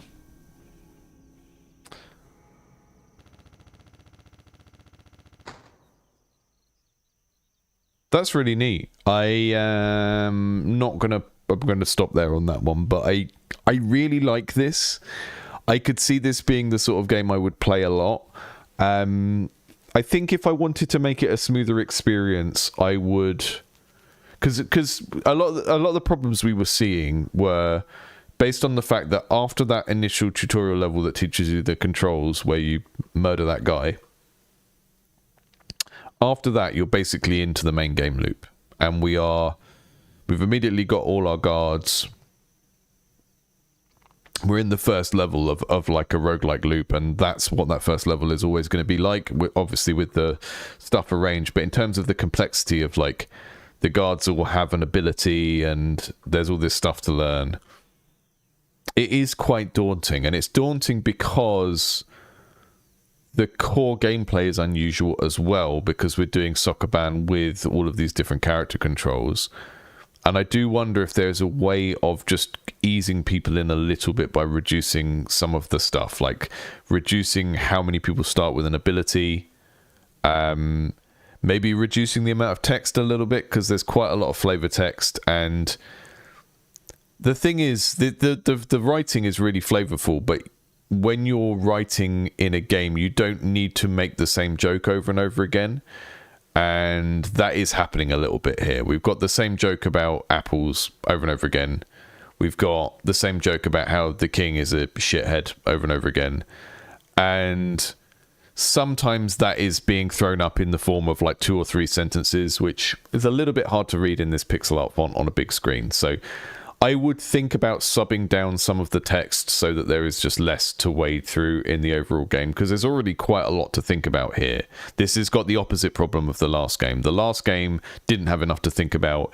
It did not engage my brain as a tactical experience. This has loads to think about, and that means every time something is pulling my attention to go, haha, read this funny joke. It's very charming, but I think you could just reduce the quantity of that a little bit, reduce the amount of flavor text, spread it out a bit more, spread the flavor text out a bit more, make the individual text entries shorter, just so that there's a little bit less to think about and a little bit less to trudge through, because it's an incredibly thinky game, but it's thinky in lots of different directions, and that's going to make it harder for people to get into. But I would definitely recommend checking this out if it looks interesting. Yeah, maybe a few more tutorial levels, and then a way of revisiting the tutorial if you need to. So like that, if you come back to the game after 6 months, you can still play it, because that's a problem that people often have with their tutorials. Once you're through it, and you can't go back.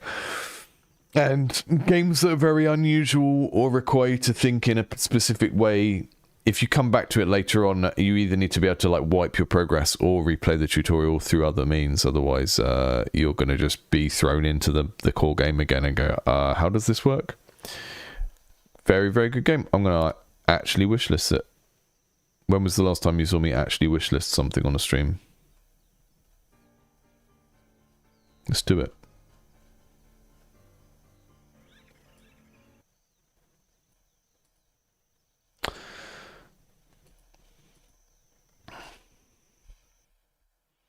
Right, the last one has a strange name, Where Noble Plans Lie. So what is going on with this game? Let's check it out. I'll just see what it says in my spreadsheet first.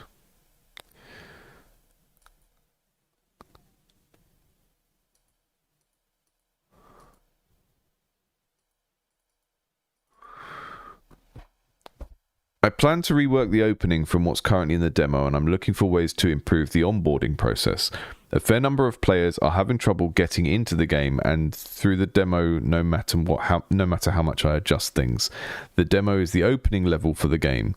A fairly common thing I've been encountering is people not reading instructions or paying attention to tooltips. I'm not really sure how to get people to read the text when I sometimes have the same thing explained in multiple places and having people miss something, and adding reminders tips doesn't seem to resolve the issue. Okay. I love it when we've got a nice clear problem statement. We're checking out Where Noble Plans Lie. Interesting premise, but I had no idea how to play this game or how to achieve the objective. A tutorial is needed. Okay. Well, apparently we have a tutorial.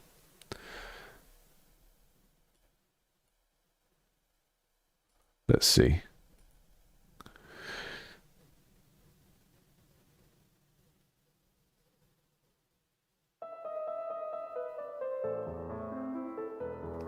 So, before we start, I'm going to kind of make some predictions. So, when people have trouble understanding a tutorial or onboarding, because they're different things, right? Tutorial is the stuff that you explicitly do to teach the player, whereas onboarding is like that whole experience of getting someone into the game. And onboarding includes motivation, like making people excited to do the core activity of the game. So, for me, a game with terrible onboarding is something like Fire Emblem. The recent Fire Emblems on the Switch, really wanted to play those games. It takes so long to get to doing the actual stuff in the game because it's like visual novel, and you're like, I didn't come here for this, right? So those are games that I bounced off of because they didn't onboard me into the thing that I thought the game was about early on enough, right? The other thing is just like how much information is there at any given time. So one of the things that you generally should do in a on-rails game tutorial is hide things that aren't relevant, and you can either do that by literally taking them away, like maybe you've got an interface element and you don't show it until they've passed through that tutorial point where it's relevant and then you show it. Or you do the cheaper version, which is you have everything on the screen, but as you're talking about an interface element, you darken everything and you highlight the bit that you're talking about to force people to pay attention. We're going to see whether the dev has done those things, because if they're saying, oh, people are confused by the tutorial and I don't know why, so a lot of the communication in a tutorial that makes a tutorial work is visual. It's not just what do you tell the player through words. Oh, I'm having trouble getting them to read the thing. Okay, well, maybe it's because the words don't correspond to what else is on the screen in an intuitive way. That's another thing. So we've got, is the tutorial allowing me to do the exciting stuff in the game and onboarding me into actually enjoying the game? Is the tutorial being kind of Is the tutorial focusing me on one thing at a time and doing everything it needs to do visually to ensure that that happens as well? Like only highlighting or showing the piece of information that I need to focus on right now. The other thing that the bad tutorials tend to do is they are talking about things that have consequences way too far in the future. And I know you need to tell people about their goals, like protect the king or get to the castle or whatever. You do need to do that, but if you are explaining something in your tutorial through text or through language and you're talking way too much about what's to come in 5 minutes or 10 minutes or 30 minutes time, people are going to switch off, because the whole point of games is there is a feedback loop and you learn about the consequences of things by doing them. So if you waste paragraphs saying, and if you don't collect enough wood by the 3rd Tuesday of February, the taxman will come and he will reduce your crowns by 7.2, and then you won't have enough doubloons to play the minstrel, and then the party will be a mess. If you've got too many if statements and you're forecasting too far ahead in the gameplay, and you're not just giving a very clear do this now, then your tutorial will be unclear as well. So it's a good idea to have a goal in your tutorial and to tell people what they're working towards, but you don't want to complicate things too much by describing this big chain of events that someone then has to imagine in their head. It's much better to go, now do this, and the player does the thing. Now do this, and the player does the thing. You're just prompting them to do something so that they can learn themselves how it works, rather than telling them too much through words. So those are all of my kind of top tips for designing a tutorial, and given that the developer specifically said that they're having a problem with that, we'll see as we go through if any of those problems are here. The last one I would say is not repeating things enough when they're unique or unusual, and the previous game suffered a bit from that, and we'll see if that's a problem here as well. So a tutorial can feel like wading through sludge if it is constantly taking over from you and not letting you play the game, right? So let's say that you are playing a game that is a game about combat, and the game teaches you to roll and attack, and then you roll an attack and you do it once, and then the game is like, right, now we're going to learn about the inventory system. It's like, I want to fight some stuff. I'm here to fight some stuff. Let me fight some stuff for a little bit. So think about the pacing as well. When the tutorial introduces something that is actually meant to be fun and to engage me and for me to do a little activity, does it immediately snatch the toys back off me and go, right, now we need to learn about this? Because that is where the distinction between tutorialization and onboarding lies. Because if you start to introduce something fun and then you snatch the toys away and you go, no more of that, we need to learn about this thing now, and you don't give the player enough time to actually have fun, then they're not going to be motivated to pay attention to get through the rest of the tutorial, right? So think about that as well. Let's kind of work through this and see if any of these problems are salient with this game.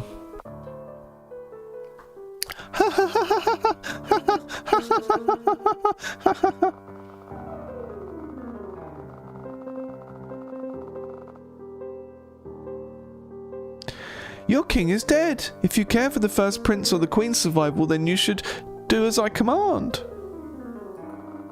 No, your majesty. You evil vampire.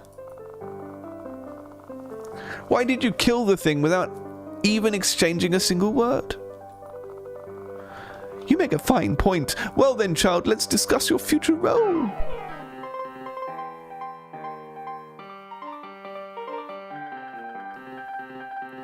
Present props team. Okay. Choose how you will present your next point. Okay, so we're doing an argument as a JRPG battle. Select a prop to utilize. While your advisor's status, view your advisor's status or swap out the active presenter. So it looks like we're doing like almost like a court case through our JRPG combat. Now, I've said before, I don't like these kind of turn-based battles often because there's not enough to think about. This is a kind of an exception for me potentially because we're using the familiarity of this system to do something else. So I have to think about how these things work.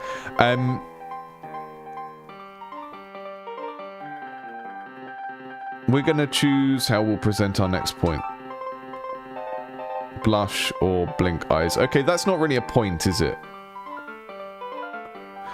Attract attention to the user's face to make the point more appealing. So one of the things I would say about the way that this game is visually organized is, can you see any icons on the whole screen? We've got this arrow. There's lots of things here that could have an icon that explain what the thing means. And we don't. It's very, very dense in terms of it all being text and numbers.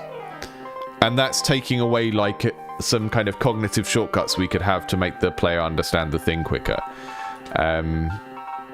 Props. No props available. Team. I've only got Sparkling Noble Aria. It's very, very dense in the kind of...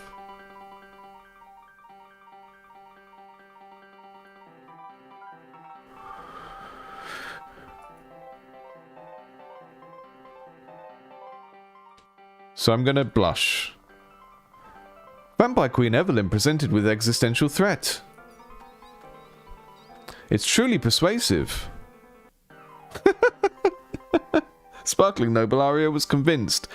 I think anyone who was following this channel right at the beginning would have seen me prototype a similar thing to this in RPG Maker, where I was like trying to do a police interrogation as a JRPG battle.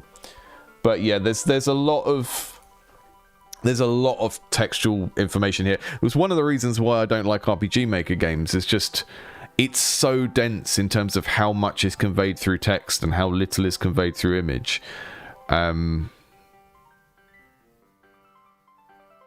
Sparkling Noble Aria's team was entirely convinced. Okay, so I get what this means. It means that we only had one character and we were wiped out, and that's kind of amusing, but it also feels like an in-joke about this genre of games rather than something that's kind of fundamentally fun to do.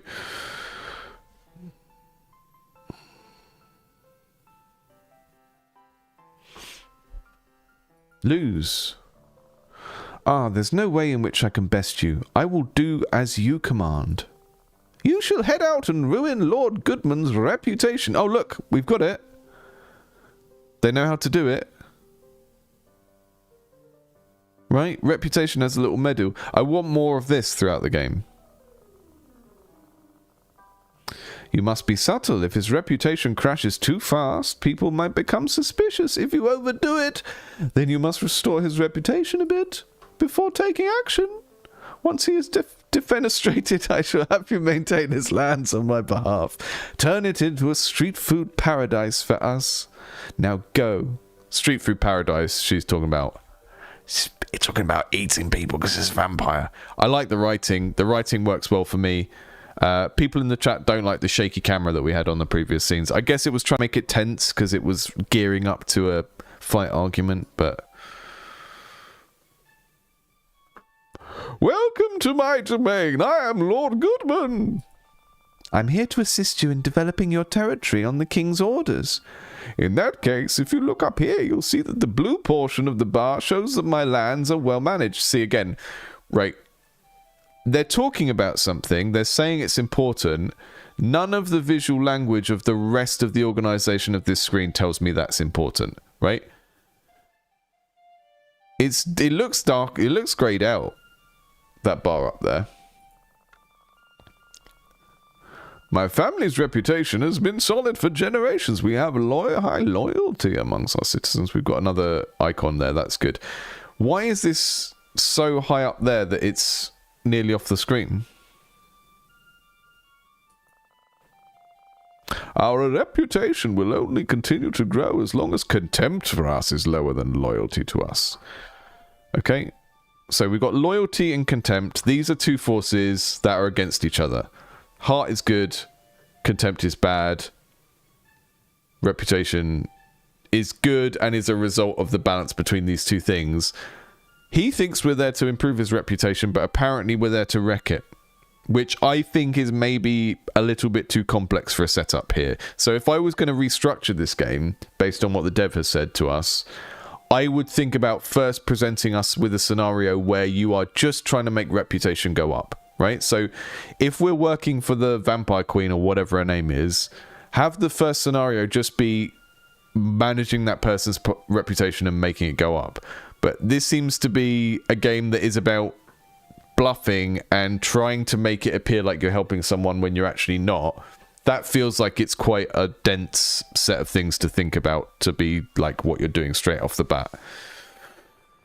It seems that I'll need to either sabotage his loyalty or increase contempt for him. I'll need his reputation to stay in the marked area of the bar while convincing him for a while before convincing him to step down. Right, this is the marked area of the bar. Again, look how grey that is, and look how pushed up to the top it is. Bring this down here. It should be here. It should be like positioned like it's the health bar in a fighting game. It should be around here, not right up there. And this is a message to everyone. If any of your interface is actually touching the edge of the screen in any game, rather than occupying some part of the screen that your eyes are actually resting on, and then you're very naughty, and the UI police are going to come to your house and hit you with sticks. To keep contempt low, we maintain a low tax rate, and we have plenty of trees and amenities to keep our people happy. Please take a look around and let me know if you have any questions. Okay, here's the town. This is cool. I can kind of click scroll with the middle mouse button, which is kind of the thing I'd expect. I can zoom in. If I right click, these different things come up. These really need some icons. Just too many. Like, to know where something is on the screen, I need to learn the position of that button and then read the thing. Like, we really should have a hammer on here and whatever demolishes, a bulldozer, whatever. It doesn't need to be period appropriate because it's icons.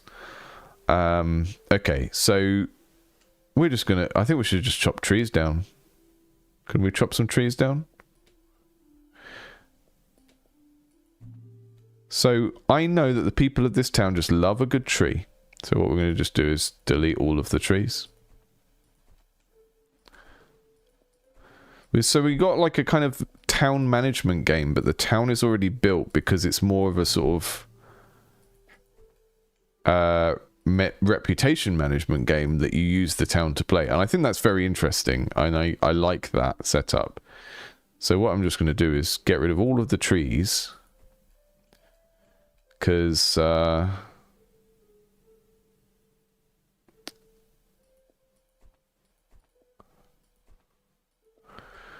Hi guys, how'd you like your new town?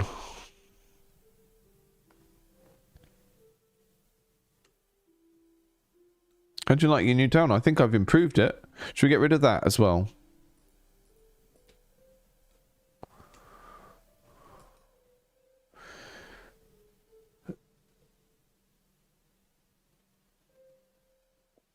Ludicrous lumberjack. Removing trees will ruin the neighborhood. Why would you take down a tree with somebody sitting under it?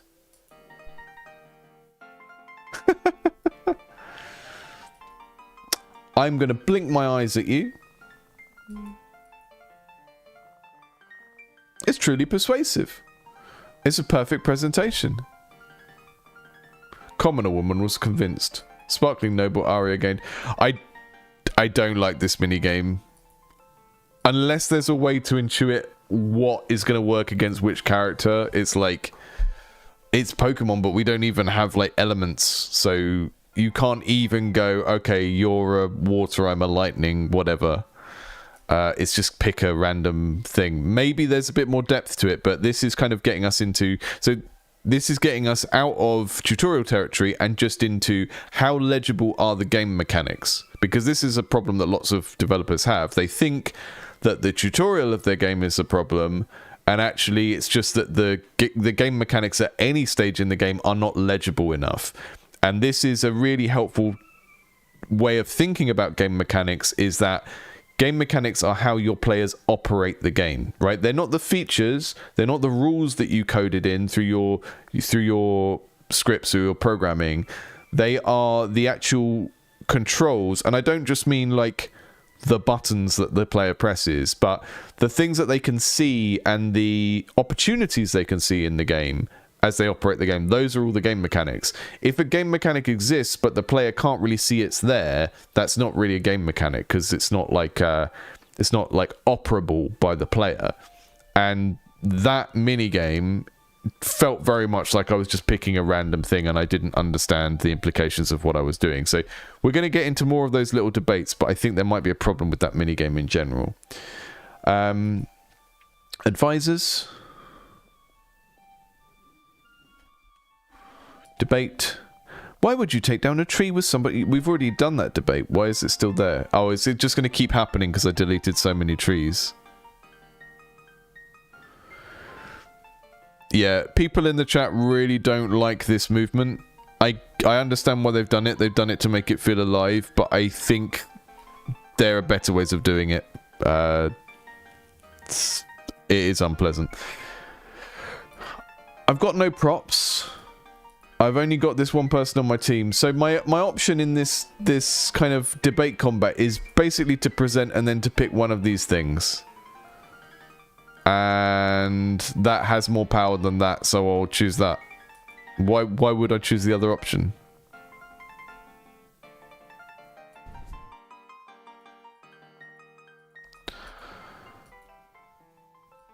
It's like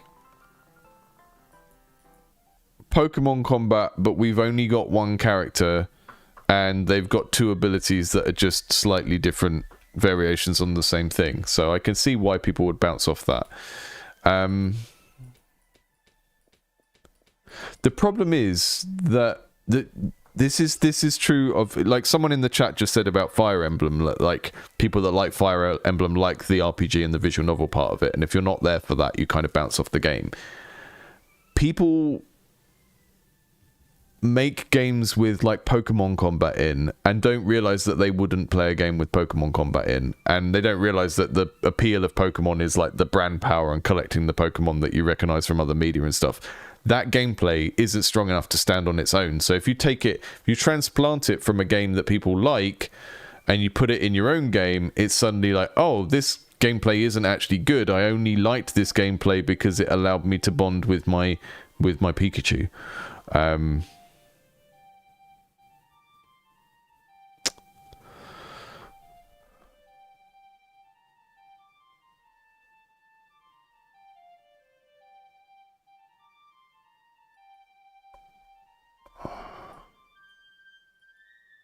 Why has his reputation gone up so high?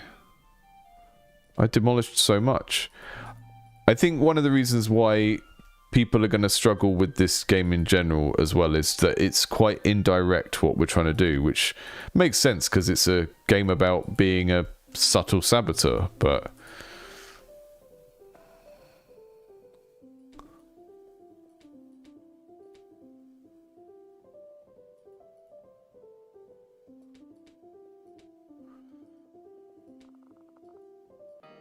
Why does it keep letting me do this same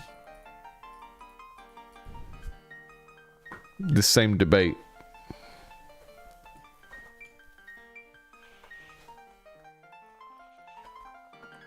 Paul in the chat said, yeah, this game has obviously had a lot of time and love spent on it, but it's yeah. It's just like old Pokemon combat, and then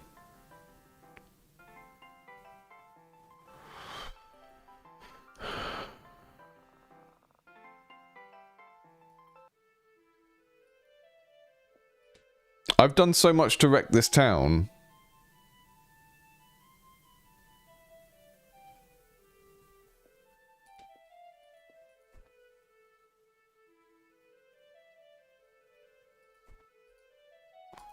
Can I debate the Lord? Will it let me? That was my house you just demolished, and it's the same character. You know? This isn't just like a, oh, that feels cheap type problem. That's confusing. It's the same character every time. It just feels like it's one person coming up to me and going, why did you chop down that tree? Try failing I mean, you say try failing a debate. I don't even know how I would. How am I supposed to fail a debate? I don't know how. There's like two options and they're just like slightly different powers of the same thing.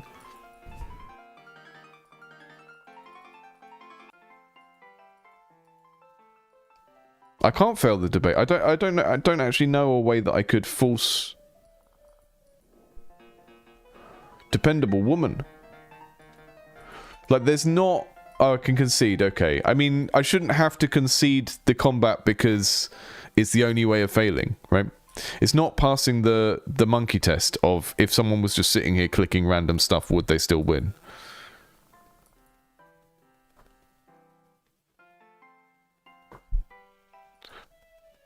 There we go. It's gone red now.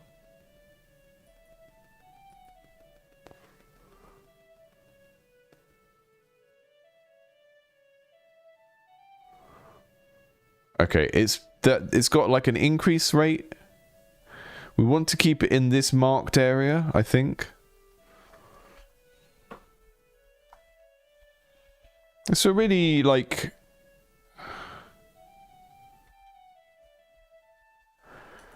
I mean, yeah, Paul said, did the devs even playtest the combat debate thing? Yeah. I mean, we've seen this time and time again on this channel, is that people don't understand that playtesting is a fundamental part of designing a game, and they just think it's something you do to go, do you like what I made? When you finish making it, rather than something you do to inform what you're making as you do it. The problem with playtesting that kind of thing is if you put this in front of people that like this sort of 90s pixel art anime thing, a lot of those people are just going to be impressed that you built anything in the first place, and they're going to go, oh wow, yeah, it looks like the type of game I would play it for a couple of minutes and go, well done, you made a game, the buttons work and stuff like that, rather than thinking about like, would I sit here and do this for 2 or 3 hours? I wouldn't sit there and do that for 2 or 3 hours, because it's just...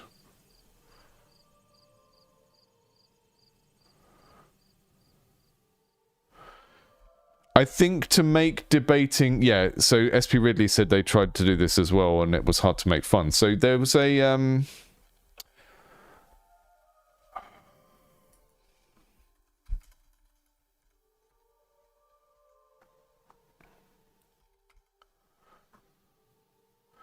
What's it called when you... Interrogation. So Pirates of the Caribbean, the sort of... It's like a... Adventure Time game. It has these interrogations. Okay, great. And basically, the way they work there is you choose... You've got like... You've got good cop, bad cop at the top. And you choose which character is doing good cop or bad cop.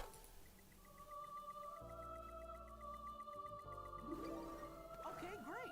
That's a start, but then what happened? But even then, this is still not really a game. It's like a way of presenting a dialogue tree in a way that the player doesn't have to choose specific options. So yeah, I don't really have a lot more to say about this game, because I think the bit about wrecking the reputation is like, it's not super clear how you do it. I came in and I immediately demolished nearly every single tree in the town, and the only way that made the reputation go down was by deliberately conceding a debate about how I chop the trees down. So I can kind of see how the parts of this game are meant to fit together, but the debate gameplay isn't crunchy enough to have any stakes, and you can kind of deliberately lose the debate. Well, you can't deliberately lose the debate, you have to concede the debate. It feels like it's hard to tell which parts of the games are meant to be subtle and are the appropriate level of subtle, and which parts of the games just aren't communicating very well. That's kind of the problem with having a theme about deception, because like, oh, we're being all sneaky. It's like, well, if you think of like physical stealth games, they are incredibly on the nose about when you've been spotted and stuff like that. But I don't know. I've had the rant about not liking that style of JRPG kind of combat at least 10 times on this channel, so I think at this stage, if people are still sending me stuff with it in, then they're kind of open to to getting that feedback that like, this is not, you know, choose options from a list and one of them costs a little bit more and does a bit more damage. It's just not an interesting enough decision for a game for adults. It works in Pokemon because Pokemon is about the long-term accumulation of the characters and exploring the environments, and then the crappy little combat game is just there as a thing to prop that up. But this is just that's too much of a big part in this. So just to use the last 10 minutes of the stream in a helpful way, Samhain said getting people to give useful feedback is hard for playtesting. It is, but the thing to understand is that that's your job as a game designer, right? So setting up the playtests and ensuring that the playtests actually give you some helpful information is part of your job. Right? It would be part of your job if you were being paid by some company to be a game designer for them. So if you're a developer, a solo developer, you're working on your own, you're trying to make the design of your game better, and you're just giving it to people going, what do you think? That is not organizing a playtest, right? You can do that, but it is basically a science experiment that you are trying to get data from. So it's up to you to organize that in a particular way. So one of the things I really like, and that I would encourage you to use and adapt, let's say you've put like some kind of feedback mechanism into your game, and you've gone, click here to give us feedback, and you've set up a Google form, like lots of people do that on their games, on their Steam demos, on their itch games. Good way of getting feedback. Don't just ask people what they think. Use this method. I really like this method. It is from Shell Games. Fast forward questionnaire. I always forget what at least one of these things is, and I need to come and look it up. But it stands for frustrating, favorite, wanted, wand, doing, describe. The reason why this is such a good set of questions to ask people is it forces them to tell you about the interactivity and the theme of the game, and to expose whether or not they even understood what they were doing in the game. Whereas if you just ask people open questions, they will... Well, there's a number of things they will do. You get people pleasers who just go, oh, it's brilliant that you made a thing, and they don't give you any critical feedback. You get people that give you feedback for the sake of giving feedback, and they want to show that they're clever and that they know about games, so they say loads of irrelevant stuff because they just want to... They're sort of performing the role of a feedback giver, right? Asking these questions puts the feedback on rails and focuses it on the things you actually need to know. So, frustrating. What did people find frustrating? What was their favorite thing? That's the 2 Fs. If someone answers those 2 questions, those direct questions about while they're playtesting your game, you will have way better data immediately compared to just going, what did you think? The thing about frustrating is people don't remember it sometimes unless you prompt them or unless you video them and you watch them play, because often when someone's frustrated in a tutorial when they're learning a game, after the moment that they've learned that bit, they're over it and they've forgotten about it because they've moved on to the next thing. So they won't always give you a good account of where they got stuck. So that's why it's always better to watch people than ask them questions. But if you have to ask them questions, ask them what was frustrating, ask what was their favorite, what did they want to do that they couldn't. The wand question is their kind of, this is you giving them one opportunity to say what they would make different about the game, right? So the wand is, if you had a magic wand, what would you change about the game? And this is basically giving people a pressure valve, because otherwise you'll get the kind of person that just writes you an essay on how they would redesign your game to be a totally different game. And you don't want that. You want your game to be what you're trying to make and then redirect it slightly based on playtester feedback. So what did they want to do in the game but they couldn't? And if they had a magic wand, what would they change about the game? And this is kind of, it might pull in the direction of what did they want to do or what did they want to change because it was frustrating, but it's just another way of asking us the same sort of question, but again, you're focusing it down on, and if you're doing this as a form for your game, a feedback form, you can limit the amount of space people have and say, what if you had a magic wand, what would you want to change? By the way, you've only got 50 words, that kind of thing. What were you doing and how would you describe the game? And these are to check cognition of, like, did people even understand what the game was? And what is the core appeal of the game? Because if you ask people to describe the game and their description of the game doesn't match up with what you thought the game was, that could be helpful in some way. It could be telling you that the game is confusing, or it could be telling you that actually there is something appealing about the game that you didn't recognize and you didn't design around, and now you can go, oh, actually, you know, I don't know, let's say you made a traditional fantasy game where you can be a knight or a rogue or a wizard, and all of your feedback just indicated that people were really excited about the wizard, and they describe it as a game about being a wizard. And you could use that data to go, oh, okay, maybe we just cut these other classes and we make it just a really focused game about being a wizard and doing magic, right? So by asking people what they were doing and to describe the game, you can identify whether there's a direction for the game that you currently aren't thinking about, because the game is the idea you had in your head and your kind of scrappy attempt at prototyping it. And you can see, well, actually, people were really excited by that thing, and that's what they seem to be focused on. So that puts you at a decision point with your design then, where you can go, well, we need to change that. We need to change what people focus on, or we need to lean into it. So you're not always going to get good feedback from playtesting, but you can try and get better feedback by taking a structured methodology to it, and I would always suggest using this.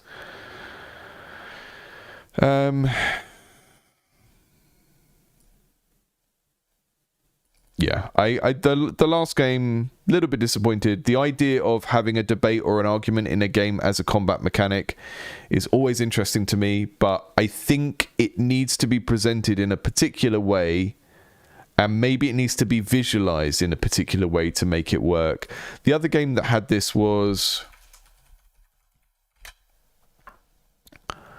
Grifflands. Had this like negotiation system, and you would do like combat encounters with cards, and then you would do negotiation encounters with cards, but it just felt like the negotiation system just felt like too much of a reskin of the combat system.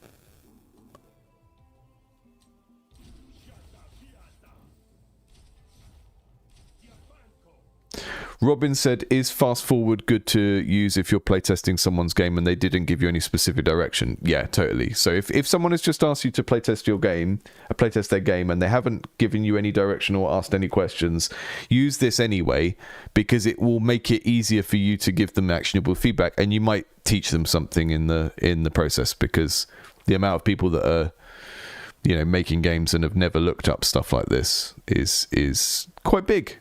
And, you know, there's no shame in that. It's just kind of part of the culture. But yeah, if you use this, you'll give them more focused feedback that's actually actionable, and you'll probably teach them a method by doing it at the same time.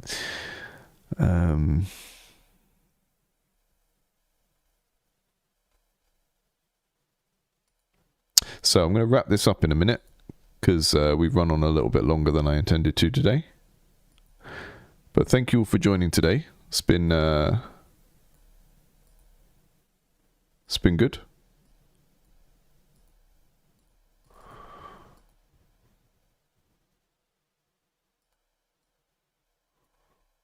Just trying to work out why the chat box is so... I think I've got blend mode on it. I'll work that out afterwards.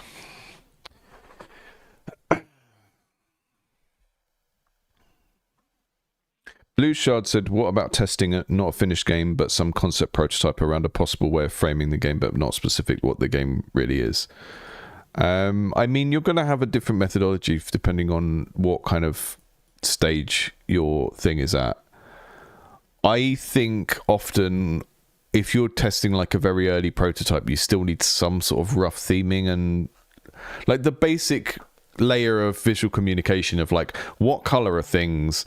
What do things in the game world represent? If you try and get a normal person to test a grey box game with capsules, and you're not giving them any clues about that's a vampire and that's a cowboy, they're going to struggle. And that is why it can be helpful to be in communities like R1, where you're getting your game tested by devs, because devs tend to be the only people who can see past that kind of stuff because they're used to it, right? But most players are not used to looking at a more abstract grey box prototype and being able to turn that into a game in their head, which is what you need people to be able to do at that stage.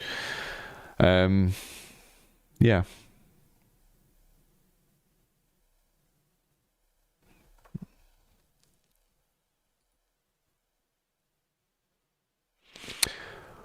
Right, thank you, folks. Have a good rest of the day, whatever you're doing or working on or whatever.